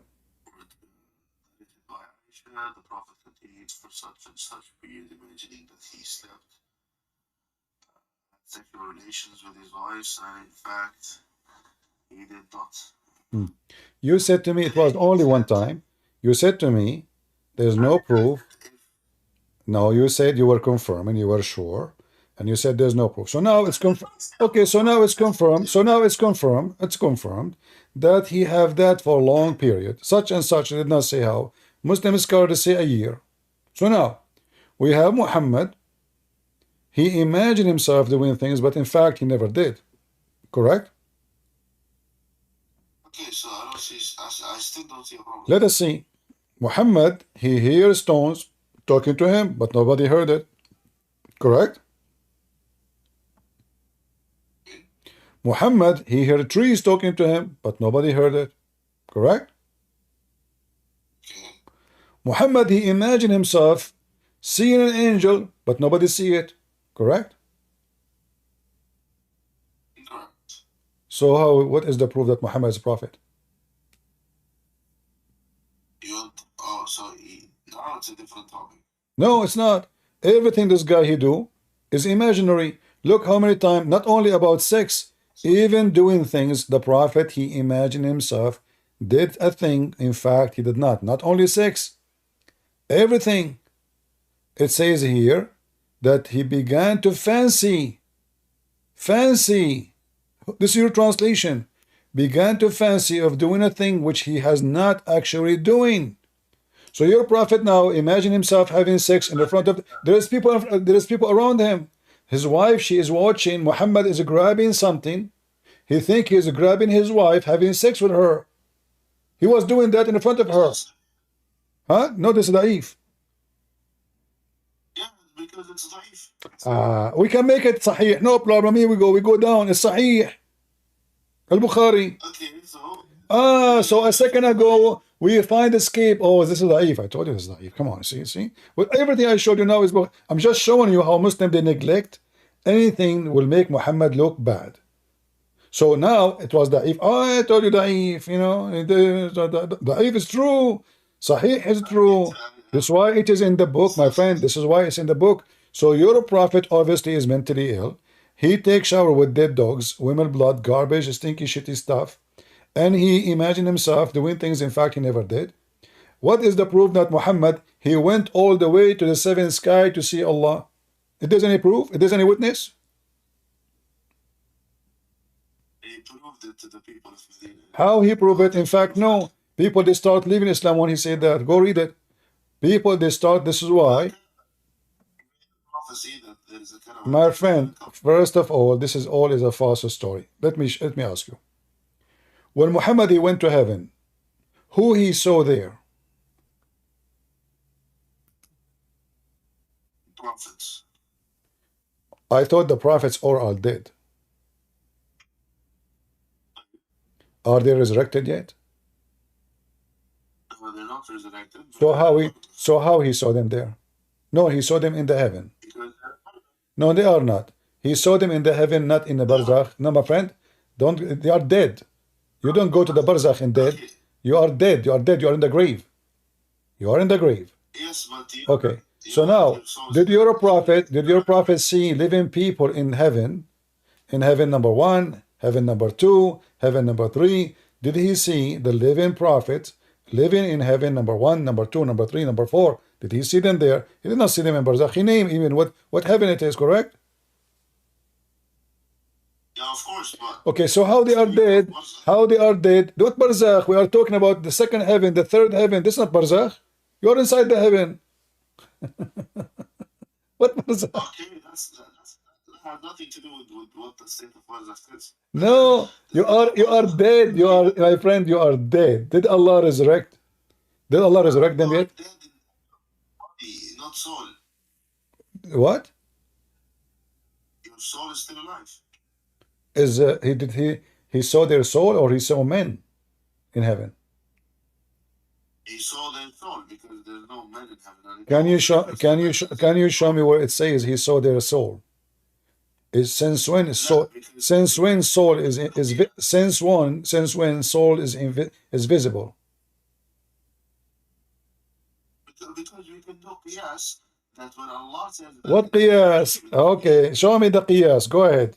Qiyas. yes, so when Allah resurrects us, Uh-huh. we are what souls, right? No, when he resurrects you, he reunite the soul with the body. He is not resurrecting the soul. He is, here is what resurrection means. Reuniting two things, the body, the flesh, with the soul. So now you are back to the normal stage again. And when your prophet, he went to the heaven, he saw men, he did not see souls. What soul's the problem? Well, if they are dead and they are not resurrected, Muhammad is fabricating a story. He did not see them. We just proved that Muhammad, he imagined seeing things. Right? He imagined seeing things. The guy, he cannot be trustworthy. He imagined. Even his sex is fake. So how we can trust that Muhammad saw an angel? Like when Muhammad was imagining for such and such a period, how many Quran he received which is imaginary? As long as the guy is out of control, he imagined himself.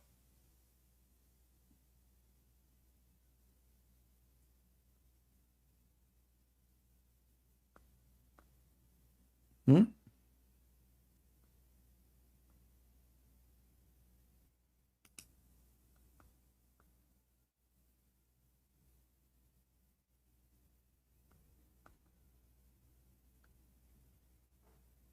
Are you there?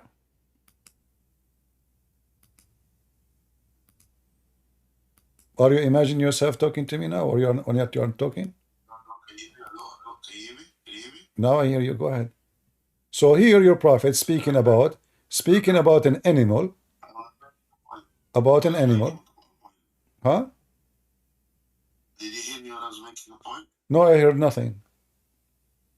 Say again. Okay, so what I was saying is that when Allah does something or a specific thing happened to the Prophet, right? It could be that yani, the things that Allah gives the Prophet, it gives proof that this specific individual is a prophet. So you cannot just conclude because he is not in he didn't. We don't have evidence that Jibril saw him in the cave. Give me the evidence. Okay, give me the evidence that Muhammad, he is a prophet. This is the evidence. He went to 7 heavens That's not in the top of a flying. Okay, hold on. The flying donkey is used for what purpose? flying dog. What do you mean, Buraq? Why it's called Buraq? Do you know? Why it's called Buraq? It comes from the word Burq. It's mostly like Light. Yeah, Barq is like thunder, right? The light of the. Okay, so that means this is his speed, correct? Yeah, the speed of Buraq. Speed of light, correct? Yeah. Okay. You can say that. All right. So when you're a prophet in the Quran, he says that the angel, it take them 1,000 years to go down from heaven to earth. How you're a prophet, he was able to go to heaven and come down in a few hours when he is in the company of someone, he have the speed of light and he is an angel too. It's a metaphorical. No, explanation. no, you can read all no, there's no interpretation saying metaphorical. A second ago, Muhammad donkey is real, his trip is real, and now it's a metaphorical. We don't say it's not real. We say that All right. the name of him is given metaphorically. It means that he's not real. A second ago, you agree with me that his speed is the speed of light. A second ago, before I say this, you agreed. Look how you change your position. You know, look, it's like a belly dancing. You shake the left and right. Don't change my position. I said that, but it comes from the word bark. Okay, I will go with you. Whatever the speed is, the speed of the angel, it take them 1,000 years to go down to the earth. The Quran say, how your prophet he went up to heaven and came down in a few hours.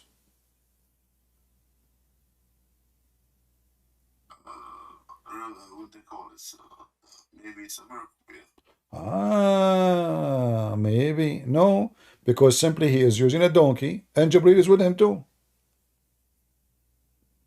And not Still doesn't go against my understanding. no, it says it take them 1,000 years to go, which means 2,000 years to come back. To go and come back round the trip, one way is 1,000, two ways is 2,000. So the story of Muhammad contradict the story of Muhammad same time. When you're a prophet, he went. Okay, hold on. When you're a prophet, he went up to heaven. Huh? At what time he went? At what time he went? It will be a contradiction if it says that they came back at the same speed, or He was slower. same speed as they went. He was slower or faster? What do you think? He was slower or faster? I think that he stopped in Masjid al-Aqsa. He stopped in the Masjid al-Aqsa. Okay, hold on. You know what? Just to show you something very funny about Muhammadan. You Muslim, you claim that the Quran is the book of Allah, correct? Yes. And the Quran says that the Quran is clear, correct? Okay. Where in the Quran it says that Muhammad he went to the 7 heaven? Example fallacy. You cannot say that. You cannot. Like that's like me saying, because you claim that Jesus is God, then you have to say that you have to put a Dr. Zakir Naik quote, which is basically saying him saying worship is the same thing. No, this is about a trip he did, physical trip. So where you Muslim learn so if Muhammad he mentioned the trip, how come Allah he never mentioned it? You just mentioned that he went in his way back to the Aqsa. Okay, where it says Muhammad he went to the Aqsa, can you show me? No, I didn't mean. I said he went the first time. Second time. There's first time, second time. You said he went to the Aqsa. Everybody heard you. Yeah, Okay, where you learn this from? Is that in the Quran? Yes, in Surah Isra. Okay, where? Show me. I'm going to learn from you. It's in front of you. سبحان الذي أسرى بعبده ليلا من المسجد الحرام. Okay, where it says this is Muhammad and Muhammad he went somewhere, and where it says Aqsa, where it says the Aqsa, the one you have it now in Jerusalem. At that time there's no mosque there. Where it says this is about Jerusalem, No, it's where it says I want you to give me two things. Where it says that this is about Muhammad. Number one, go ahead. because that's the only thing that aligns with the call it Isra al-Mi'raj.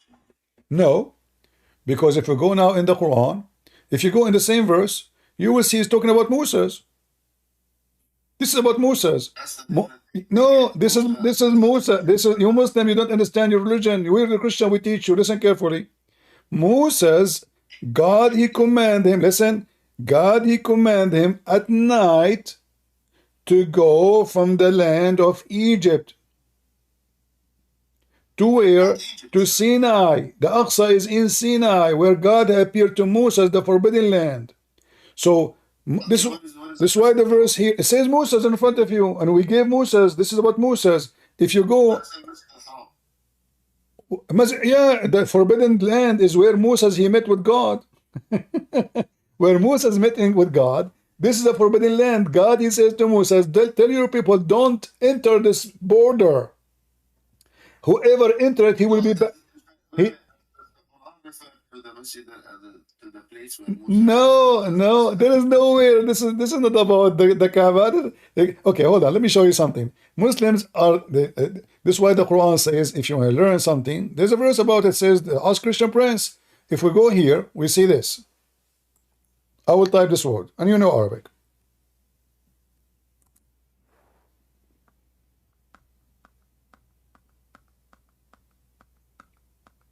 Do you see my screen?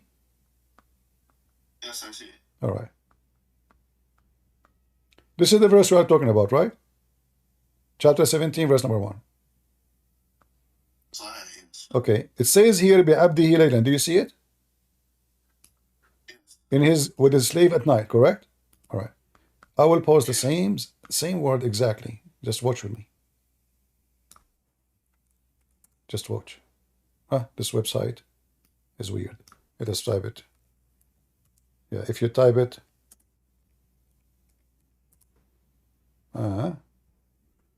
this website is weird. You can't even find the same word again when you search it. Let's do it again.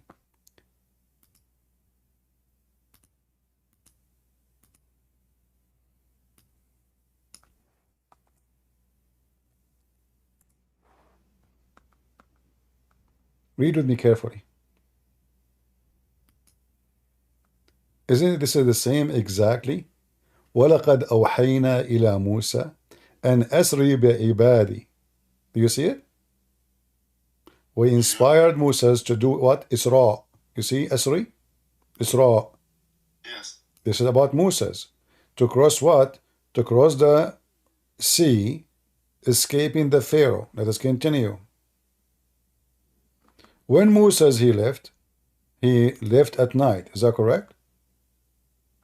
Chapter 26, verse number 52. Read carefully. Again, it's about Moses. And we inspired Moses to do Isra. And you are going to be followed. Let us continue. It's about Moses, my friend. You Muslims. And we continue, actually, we are not done.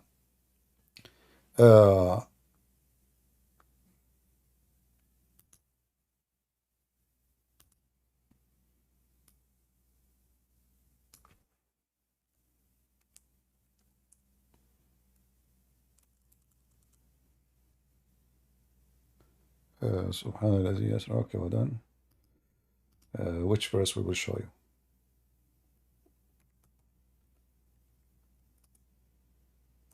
I need to go soon, so. Okay, no problem. Yeah, but you see, we are teaching you something, and you Muslim, you better learn. We are here at the school, which no Muslim can deny.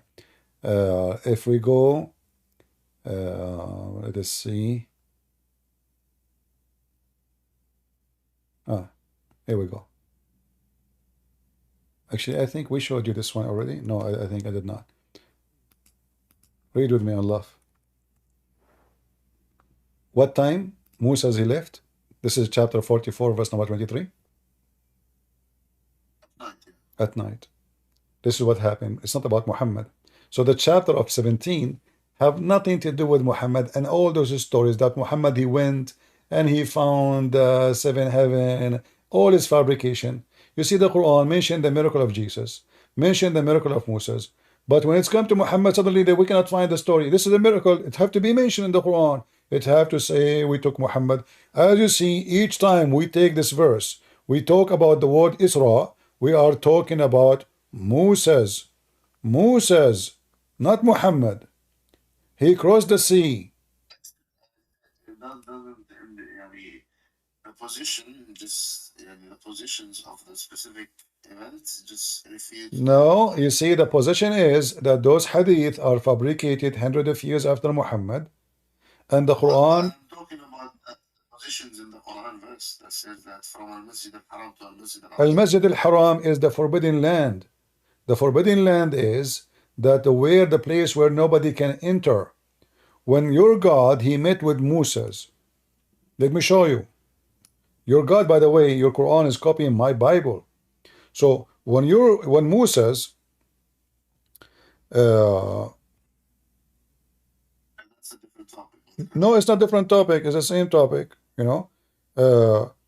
Allah Clearly something is Allah he command Moses to take off his shoes, correct? yes. All right. So he took off their shoes. Why? Because this is the forbidden land. This is a holy land, right? Yes, it's a holy land. That doesn't make Exactly. This is the Masjid al-Haram. This is where you worship God. And this is in the sacred. Do you see the word sacred? He's second, but what is the Al-Masjid al-Haram? Al-Haram. Yes, it is haram. This is where he bowed down to God. This is where he bowed down to God. This is now is bigger. This is even bigger because this is a valley. Mecca is valley. Mecca is valley too. Hold on. Mecca is valley, but this is about Moses. So, O Moses, take your shoes, for you are now. Okay, okay, my friend. You said you need to go. Take care. Okay, where is Musa going here? Where is Musa going here? Which what? Where is Musa going here? Or where did he find Allah? Or This is in the mount of Sinai, which your God he swear by. Your God he says, "Wattinu was Zaytun was Sinai." So, no, that's incorrect. That's incorrect. Really? Where your God he met? Yes. Where your God he met Moses? Yes, when he was going from, when he was going with his people out of the tribe, right? He took them to go back to Pharaoh, right? And I'm pretty sure you To go back to Pharaoh? yes, to go back to Pharaoh and show him his miracles because Musa left Pharaoh. Okay. And he went to sit in the tribe. Uh-huh. And when he got married, that he got kids. Yeah. Okay. Listen. You misunderstood me. When Moses he met with God, God commanded him to escape. Correct? Yeah, but that has nothing to do with Okay. Haram in Mecca. No. Hold on. But when God he met, how many times God he met Moses in Islam? He met him 2 times. 2 times? When the first time? When the second So, time? I don't know. Okay. I think it's 2 times. He went to him on the mountain, and then when he found him in the tree. When he found him in the tree, which location? It's from Egypt to his tribe. So the tribe was closer to Sudan at that area. He was closer to Sudan, not in Sinai. He was not in Sinai. So when your prophet, your God, he swear by Sinai, he swear by it for what reason? Which even what's or what? No, Sinai.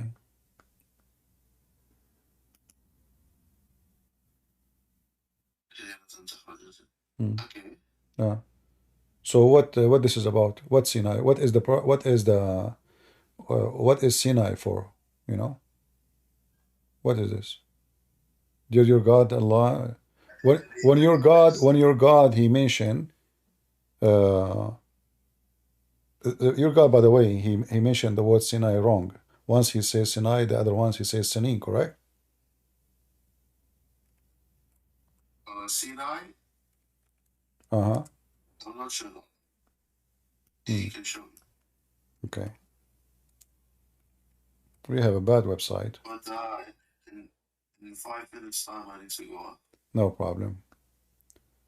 Your God in chapter 95, what he is swearing off? Mount of Sinai. Why he swear by the Mount of Sinai? You said you don't have time. I will give you time to read it, read the interpretation, and come back to me later. All right? And don't imagine yourself talking to me later. Remember, we're done.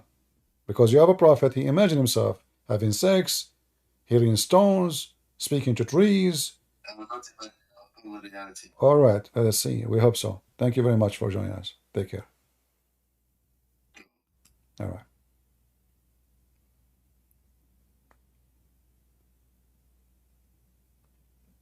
As you see, you know, like we went out of our topic, but it's okay. Everything we are doing here is education, right? So we learn, and the purpose is, this is why I prefer to have a Muslim, so he can hear the other side of the story, because maybe Christian Prince is making things up, maybe he's lying, maybe he's not honest, maybe he misunderstood. So we present to the other person, the Muslim, to do his best to defend his religion, and you will see Islam is just a joke. I mean, a prophet, he jump in water, have dead dogs and women blood from period, and he claimed that water is always pure. One of the biggest disasters or reason for disaster in the world is dirty water. All kind of bacteria, all kind of worms, all kind of crazy stuff is in the water. This is why having clear water is the most important thing to be sure when you drink. So we have a guy, he drink from dirty water, have dead dogs and women blood from period and garbage. We have a man, he imagined himself doing things, but he never did. We have a man, it's confirmed that he received satanic verses. We have a man, he says stupid things nobody can imagine his stupidity. So how we can trust him? How we can trust anything Muhammad is saying?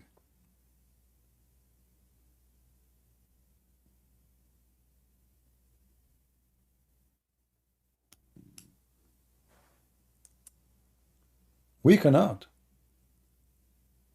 Bad ethic, fabricator,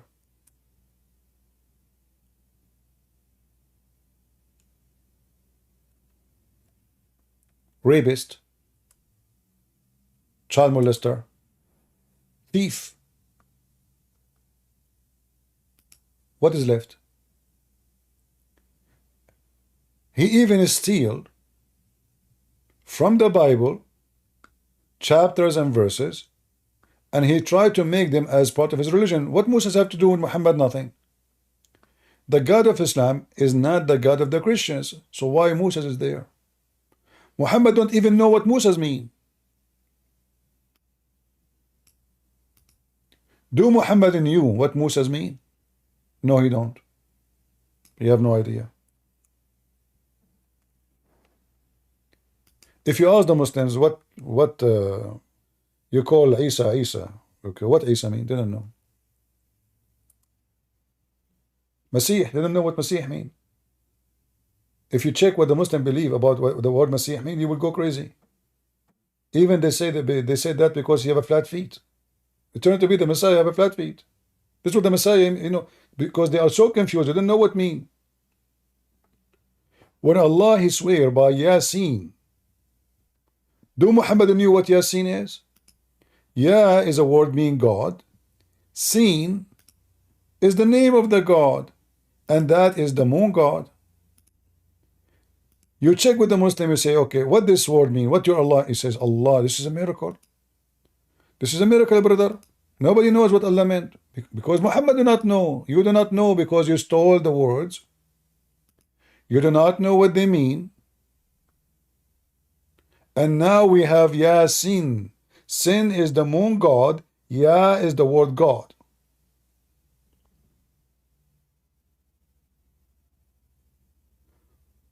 If you go in the Old Testament, the Lord said to Moses and to Aaron,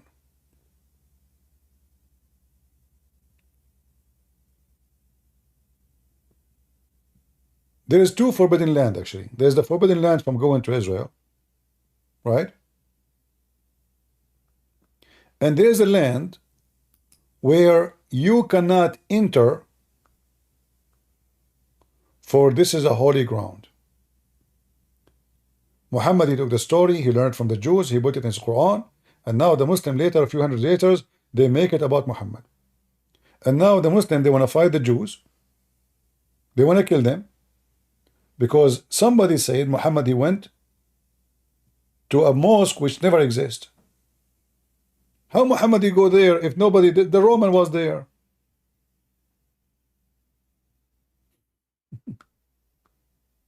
How Muhammad he go to a place never exists?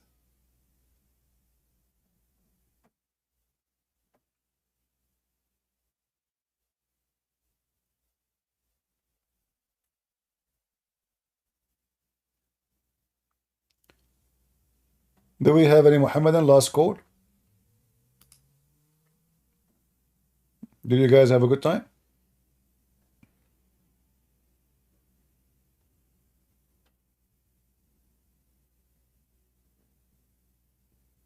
Did we learn something? How is people in Rambo doing? Everything is good? I hope so. Well, as you see, we Arab Christians, we reject Islam because we know all the laundry of Muhammad. And you know how stupid Islam just by speaking Arabic. But then when you study carefully and deeply, you will find that the essence of Islam is so stupid. As you see in the beginning, we were talking about this God, he promised me a brick of gold, a brick of silver. This God, he promised me a bunch of women, and that supposedly will make me a believer. That is not from God. The house of God in Islam is a nightclub where women are naked and they are just made for sex, not for love. You don't even love them. They don't even love you. They are just sex toys. And this is absolutely disgusting and satanic. Even if a human being, he like a woman, it doesn't matter how much sexual it is. Still, there's emotion involved, a human to human. Those are imported, produced, positioned just for sex. All of them, they have one name, one look, not like in the picture. Imagine you have thousands of women, all of them, their name is Hur. All of them, they have the same height, the same eyes, the same hair, the same name, the same voice, and they sing the same song.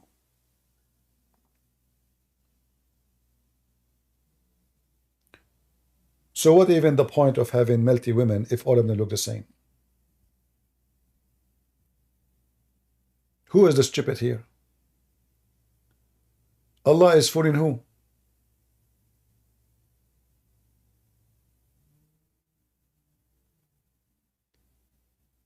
$80,000 boys. Even the God of Islam, he promised me banana in heaven. Banana.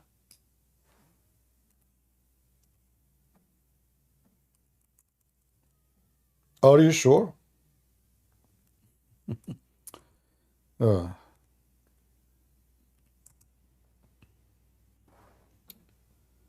this website is really horrible.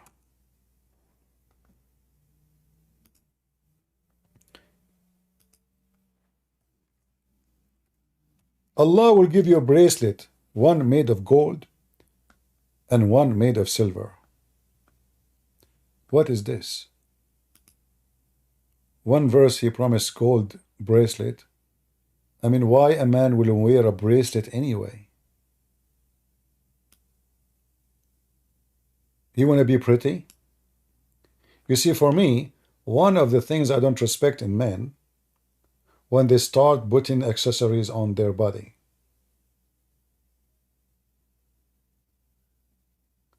A woman, she want to look more pretty. So she put earrings, she put bracelet, she put what she put. When a man, he's wearing a bracelet in his hand and made of gold, what is exactly the message he delivered to me? Is it pretty?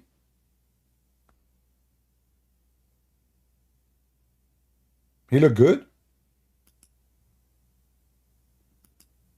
He's more attractive?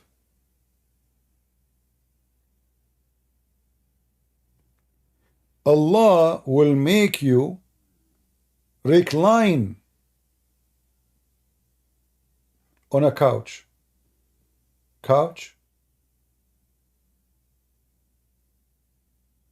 And you will wear a green silk cloth made in Iran by the mullahs of Iran. Imagine Muhammad, he copied a word which is a Persian word, istabraq. Istabraq is not Arabic. The Quran claims that this is a pure Arabic book. Istabraq is like saying Gucci. It's a brand. At that time, this was the most famous, expensive silk people know. Famous one. Who is the one who can have such a thing? The rich ones. So now Muhammad, he is trying to seduce them by what?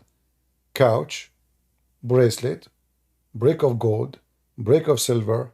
You will wear silk and you are surrounded by women. You will have a grape. You will have rivers. You will have boys who they are going to be walking around you naked, and all of them, they are white like pearls. And just to let you know, only white are welcome in the heaven of Allah. Only white. No black.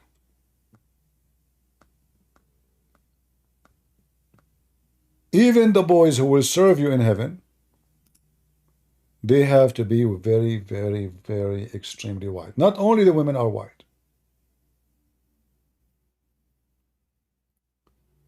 In fact, in the day of judgment, Allah want to be sure that all non-Muslim will turn to be black, because black in Islam is a penalty.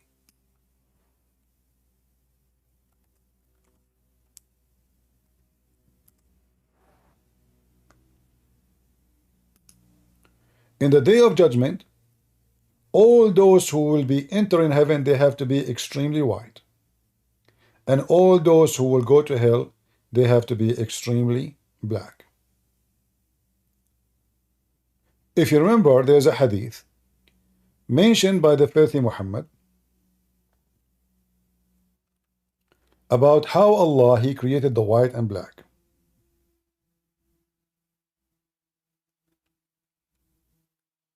Allah he hit, if somebody can pause the hadith for you, Allah, he hit the right shoulder of Adam, and from there Allah created the white offspring.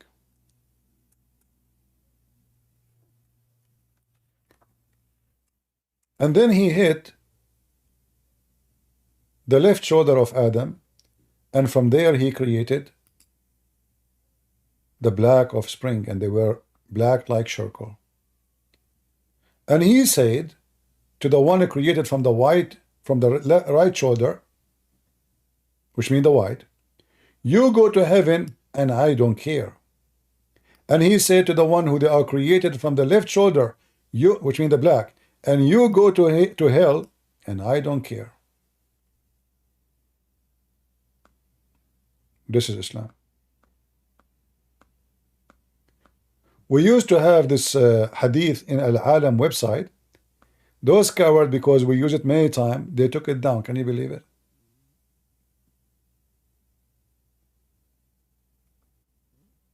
They took it down.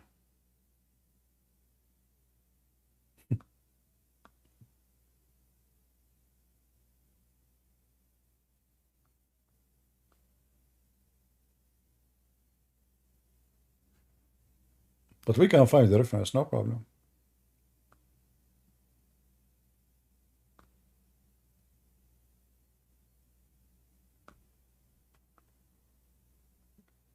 This is how faith in Muhammad is.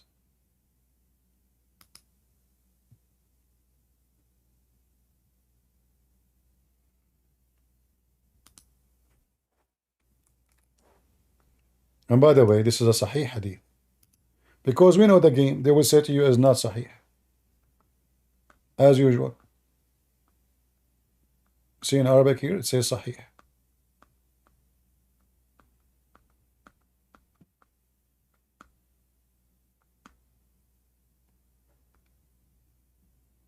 This is how satanic this cult is.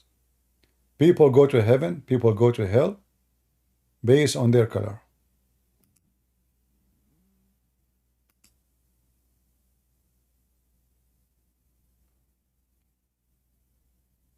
You notice here when he mentioned the right shoulder. In Islam, the right hand is the hand of righteousness.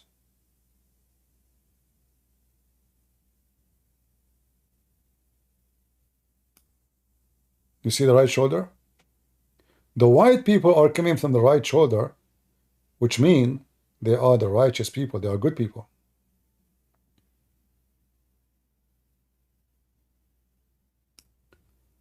The black, according to Muhammad, they've been struck by the left shoulder. And black people, they come offspring black as circle. Then he said to the party from the right shoulder, which means the white, you go to paradise, and I don't care.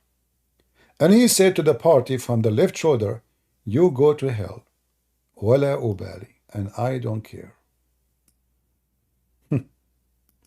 And then they say to you, Islam is religion of God. And by the way, here it says Sahih, authentic.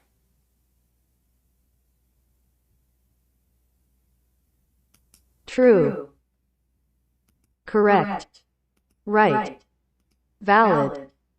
Proper. The translation of that word, Sahih. So when a Muslim, he says to you, Islam a religion, I say Islam is nothing but a religion of Satan.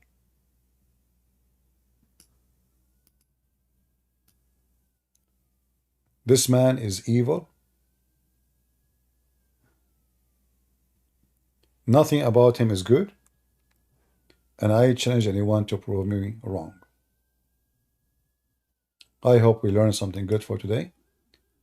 I will not keep you for long. If you are new, don't forget to subscribe either in Rumble or in YouTube. And you can join us always in Discord. You can invite your friends or Sheikh.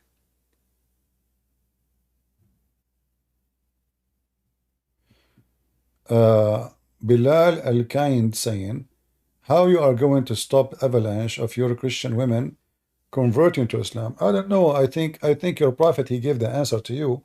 Your prophet, he says, Islam will go small as it started, and even he said, is going to go back like a snake going back to its hole. So look like your prophet is a fool. He's saying something, again, false prophecy. However, my friend, the avalanche of Muslims, women and men leaving Islam is by tens of thousands. According to Al Jazeera TV, 6 million a year they leave Islam. And the Sheikh was crying. Go watch the program. 6 million. How many people convert to Islam a year? You lose way more than those who convert. You are talking about the avalanche. I can go right now and I can get you a video from Mimi Hijab and Mufti Mink. speaking about avalanche of Muslims leaving Islam. You wanna hear it? I can look for it.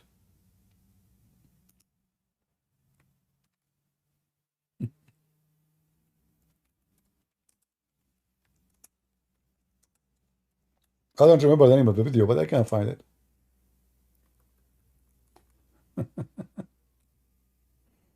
All that.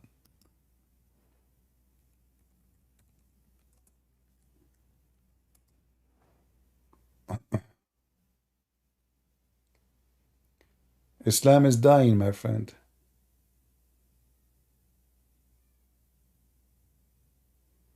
I found a video made by Apostate Prophet about it, but I want the original one. Let me see if I can find it. Yeah, here we go. Just a second. Are you ready? This is your Mimi hijab. And this is your Mufti Ming. And this is the drama. This is the... I mean, I was reading something from Pew Research that said in America 24% of Muslims apostate. As much as we say Islam is the fastest growing religion in the globe, I want to tell you something that I've studied. Okay? It's the religion with the large number of defectors, the largest number of defectors. It is what? The religion of the biggest number of defectors. Did you hear it? Did you hear it, Abdul? Bilal, did you hear it? This is Mimi hijab, and the other guy, he have lice in his beard. I don't know, is he? He's scratching it, you know? And this is Mufti Ming. Mimi hijab, he said 24% of Muslims are apostate. 20, this is the quarter of the population of Muslims.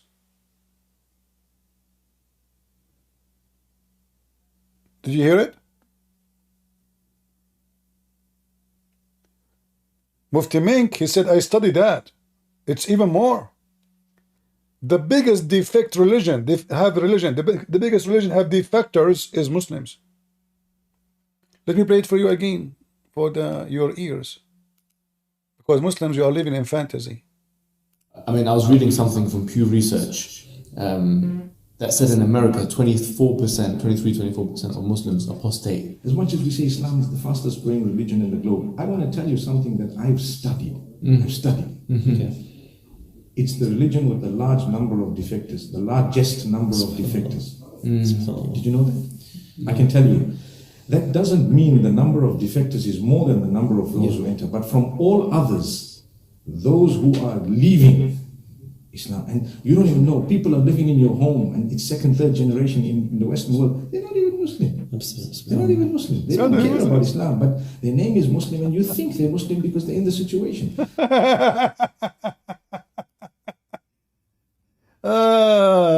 Abdul. So, look like the 25% of Muslims leave Islam, they are living in my channel, right? Yeah. Potato. And this is the link if you want to watch the video, in case you like to watch it or share it. Scandals, avalanche. There's a video made by Apostate Prophet about avalanche. If I play it for you, you will die laughing actually, because he's quoting you know, Muslim statement.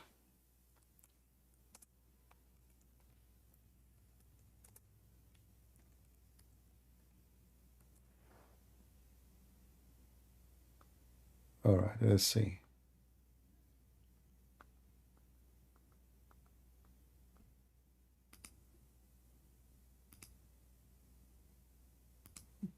Watch this one and laugh. You Muslims are crying left and right, my friend. It's an avalanche. You are taking the avalanche from those people, you know. Assalamu alaikum. My heart is breaking. Oh, brothers and sisters, my soul is aching. Brothers and sisters, did you know that so many people are leaving Islam every day? Why would anybody leave such a beautiful religion? Why would they choose to become a sick disbeliever instead? A'udhu billah. Brothers and sisters, 100,000 Muslims are leaving Islam every single year. Over 100,000 Muslims leave Islam every single year. I'm telling you, this is serious stuff. This is not a joke. This is not a joke, brothers and sisters. Yes, we say that there are 1.6 billion Muslims in the world, and Islam is growing day by day. But the standard narrative has holes. And we are not proud of that. And we're not proud of that. Apostates are everywhere. They are among us. They are even people who memorize the Quran. They are copies of the Quran. The youth are full of doubts.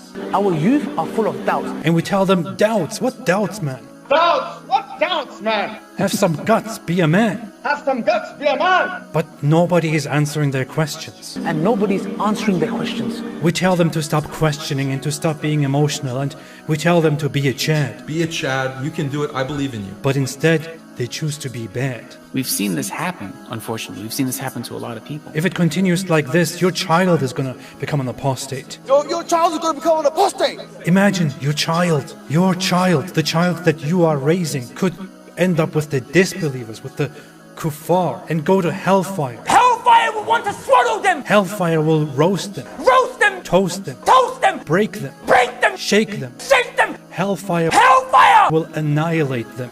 Will annihilate them. And the rest of us will be watching. We'll be watching. Brothers and sisters, we must act now. We must do something about this. And what you can do is to donate to our channel so that we can do something. May Allah keep us firm, never let us go astray. May Allah keep our children firm. If we don't take constructive steps now, this is going to become an avalanche. It is going to become an avalanche. A tsunami. A tsunami. The apostates, they are everywhere. They don't make it public, they hide it. They are leading prayers. They are leading prayers, the Muslims. They are still living the life of a religious Muslim. And they are still leading that life, while simultaneously declaring they're apostates. Brothers and sisters, if you feel as strongly about this as I do, then please donate to us and our cause. You can make a one-time donation or a monthly donation. Please be generous. Please give whatever you can so that we can take the responsibility and, alhamdulillah, spread apostasy. Donate now. Help now. You may even receive many. So where is the Muslim who said to me the word avalanche? Look what you did. It is you, by the way, the word avalanche is you Muslims who came with it. You keep saying avalanche of Muslims leaving Islam. You cry, you are going crazy.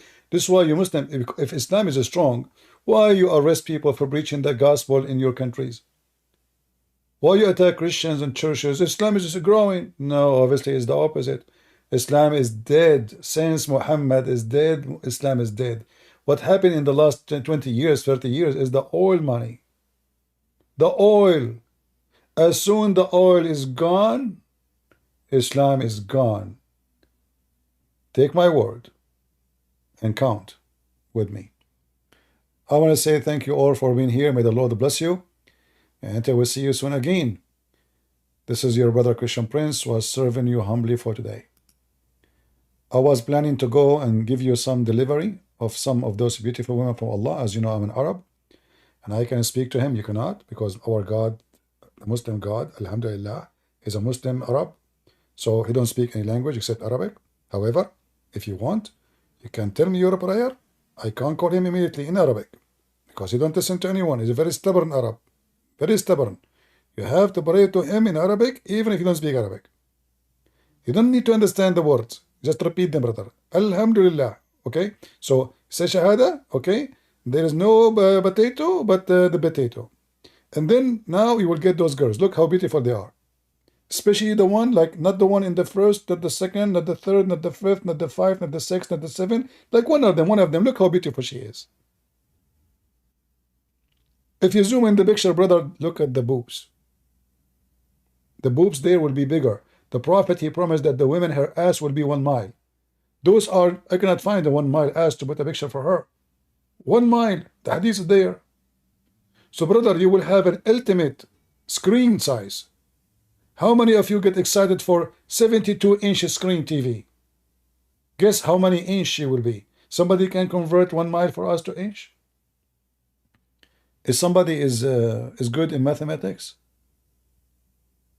I mean, you can use Google. Convert 1 mile, 1 square mile, into inch. Let us see how big the screen you will have. It is only 63. Are you sure? There's no way. 1 mile is 66,000. Oh, okay. 63,360 inch only? I'm really disappointed. I thought Allah will give me the women I will have a bigger ass. Only 63,360 inch. I mean, what you will do if you complete the number, at least make it 64,000.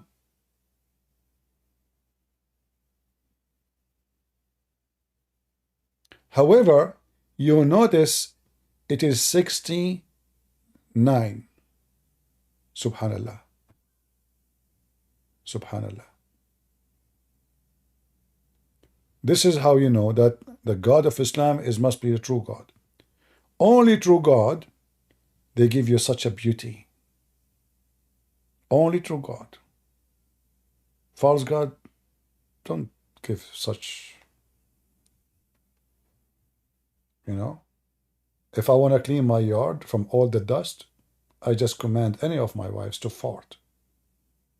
All the dust, including the trees, will fly. Hurricane. A fart of methanol. I can burn everything. I can burn my enemy. Command her to bend over, fart in the direction of the enemy, and light a fire. Guess what? Methanol is a flammable. You will burn them all. So you can use this woman for multi-purpose. Her ass there's a wisdom behind the big ass. There's a huge wisdom of Allah behind the big ass. And Allah, He says your penis will be in this, and her vagina will be in this. I don't know how that will work. How her ass is 1 mile, but her vagina is in this. Look like the vagina will extend from the other side. Very complicated. Only Allah knows how He make His promises when He is drunk. Thank you. God bless you. And God is good. So is Jesus. And no good in the God of Islam. He is filthy, He is stinky, and He is pervert.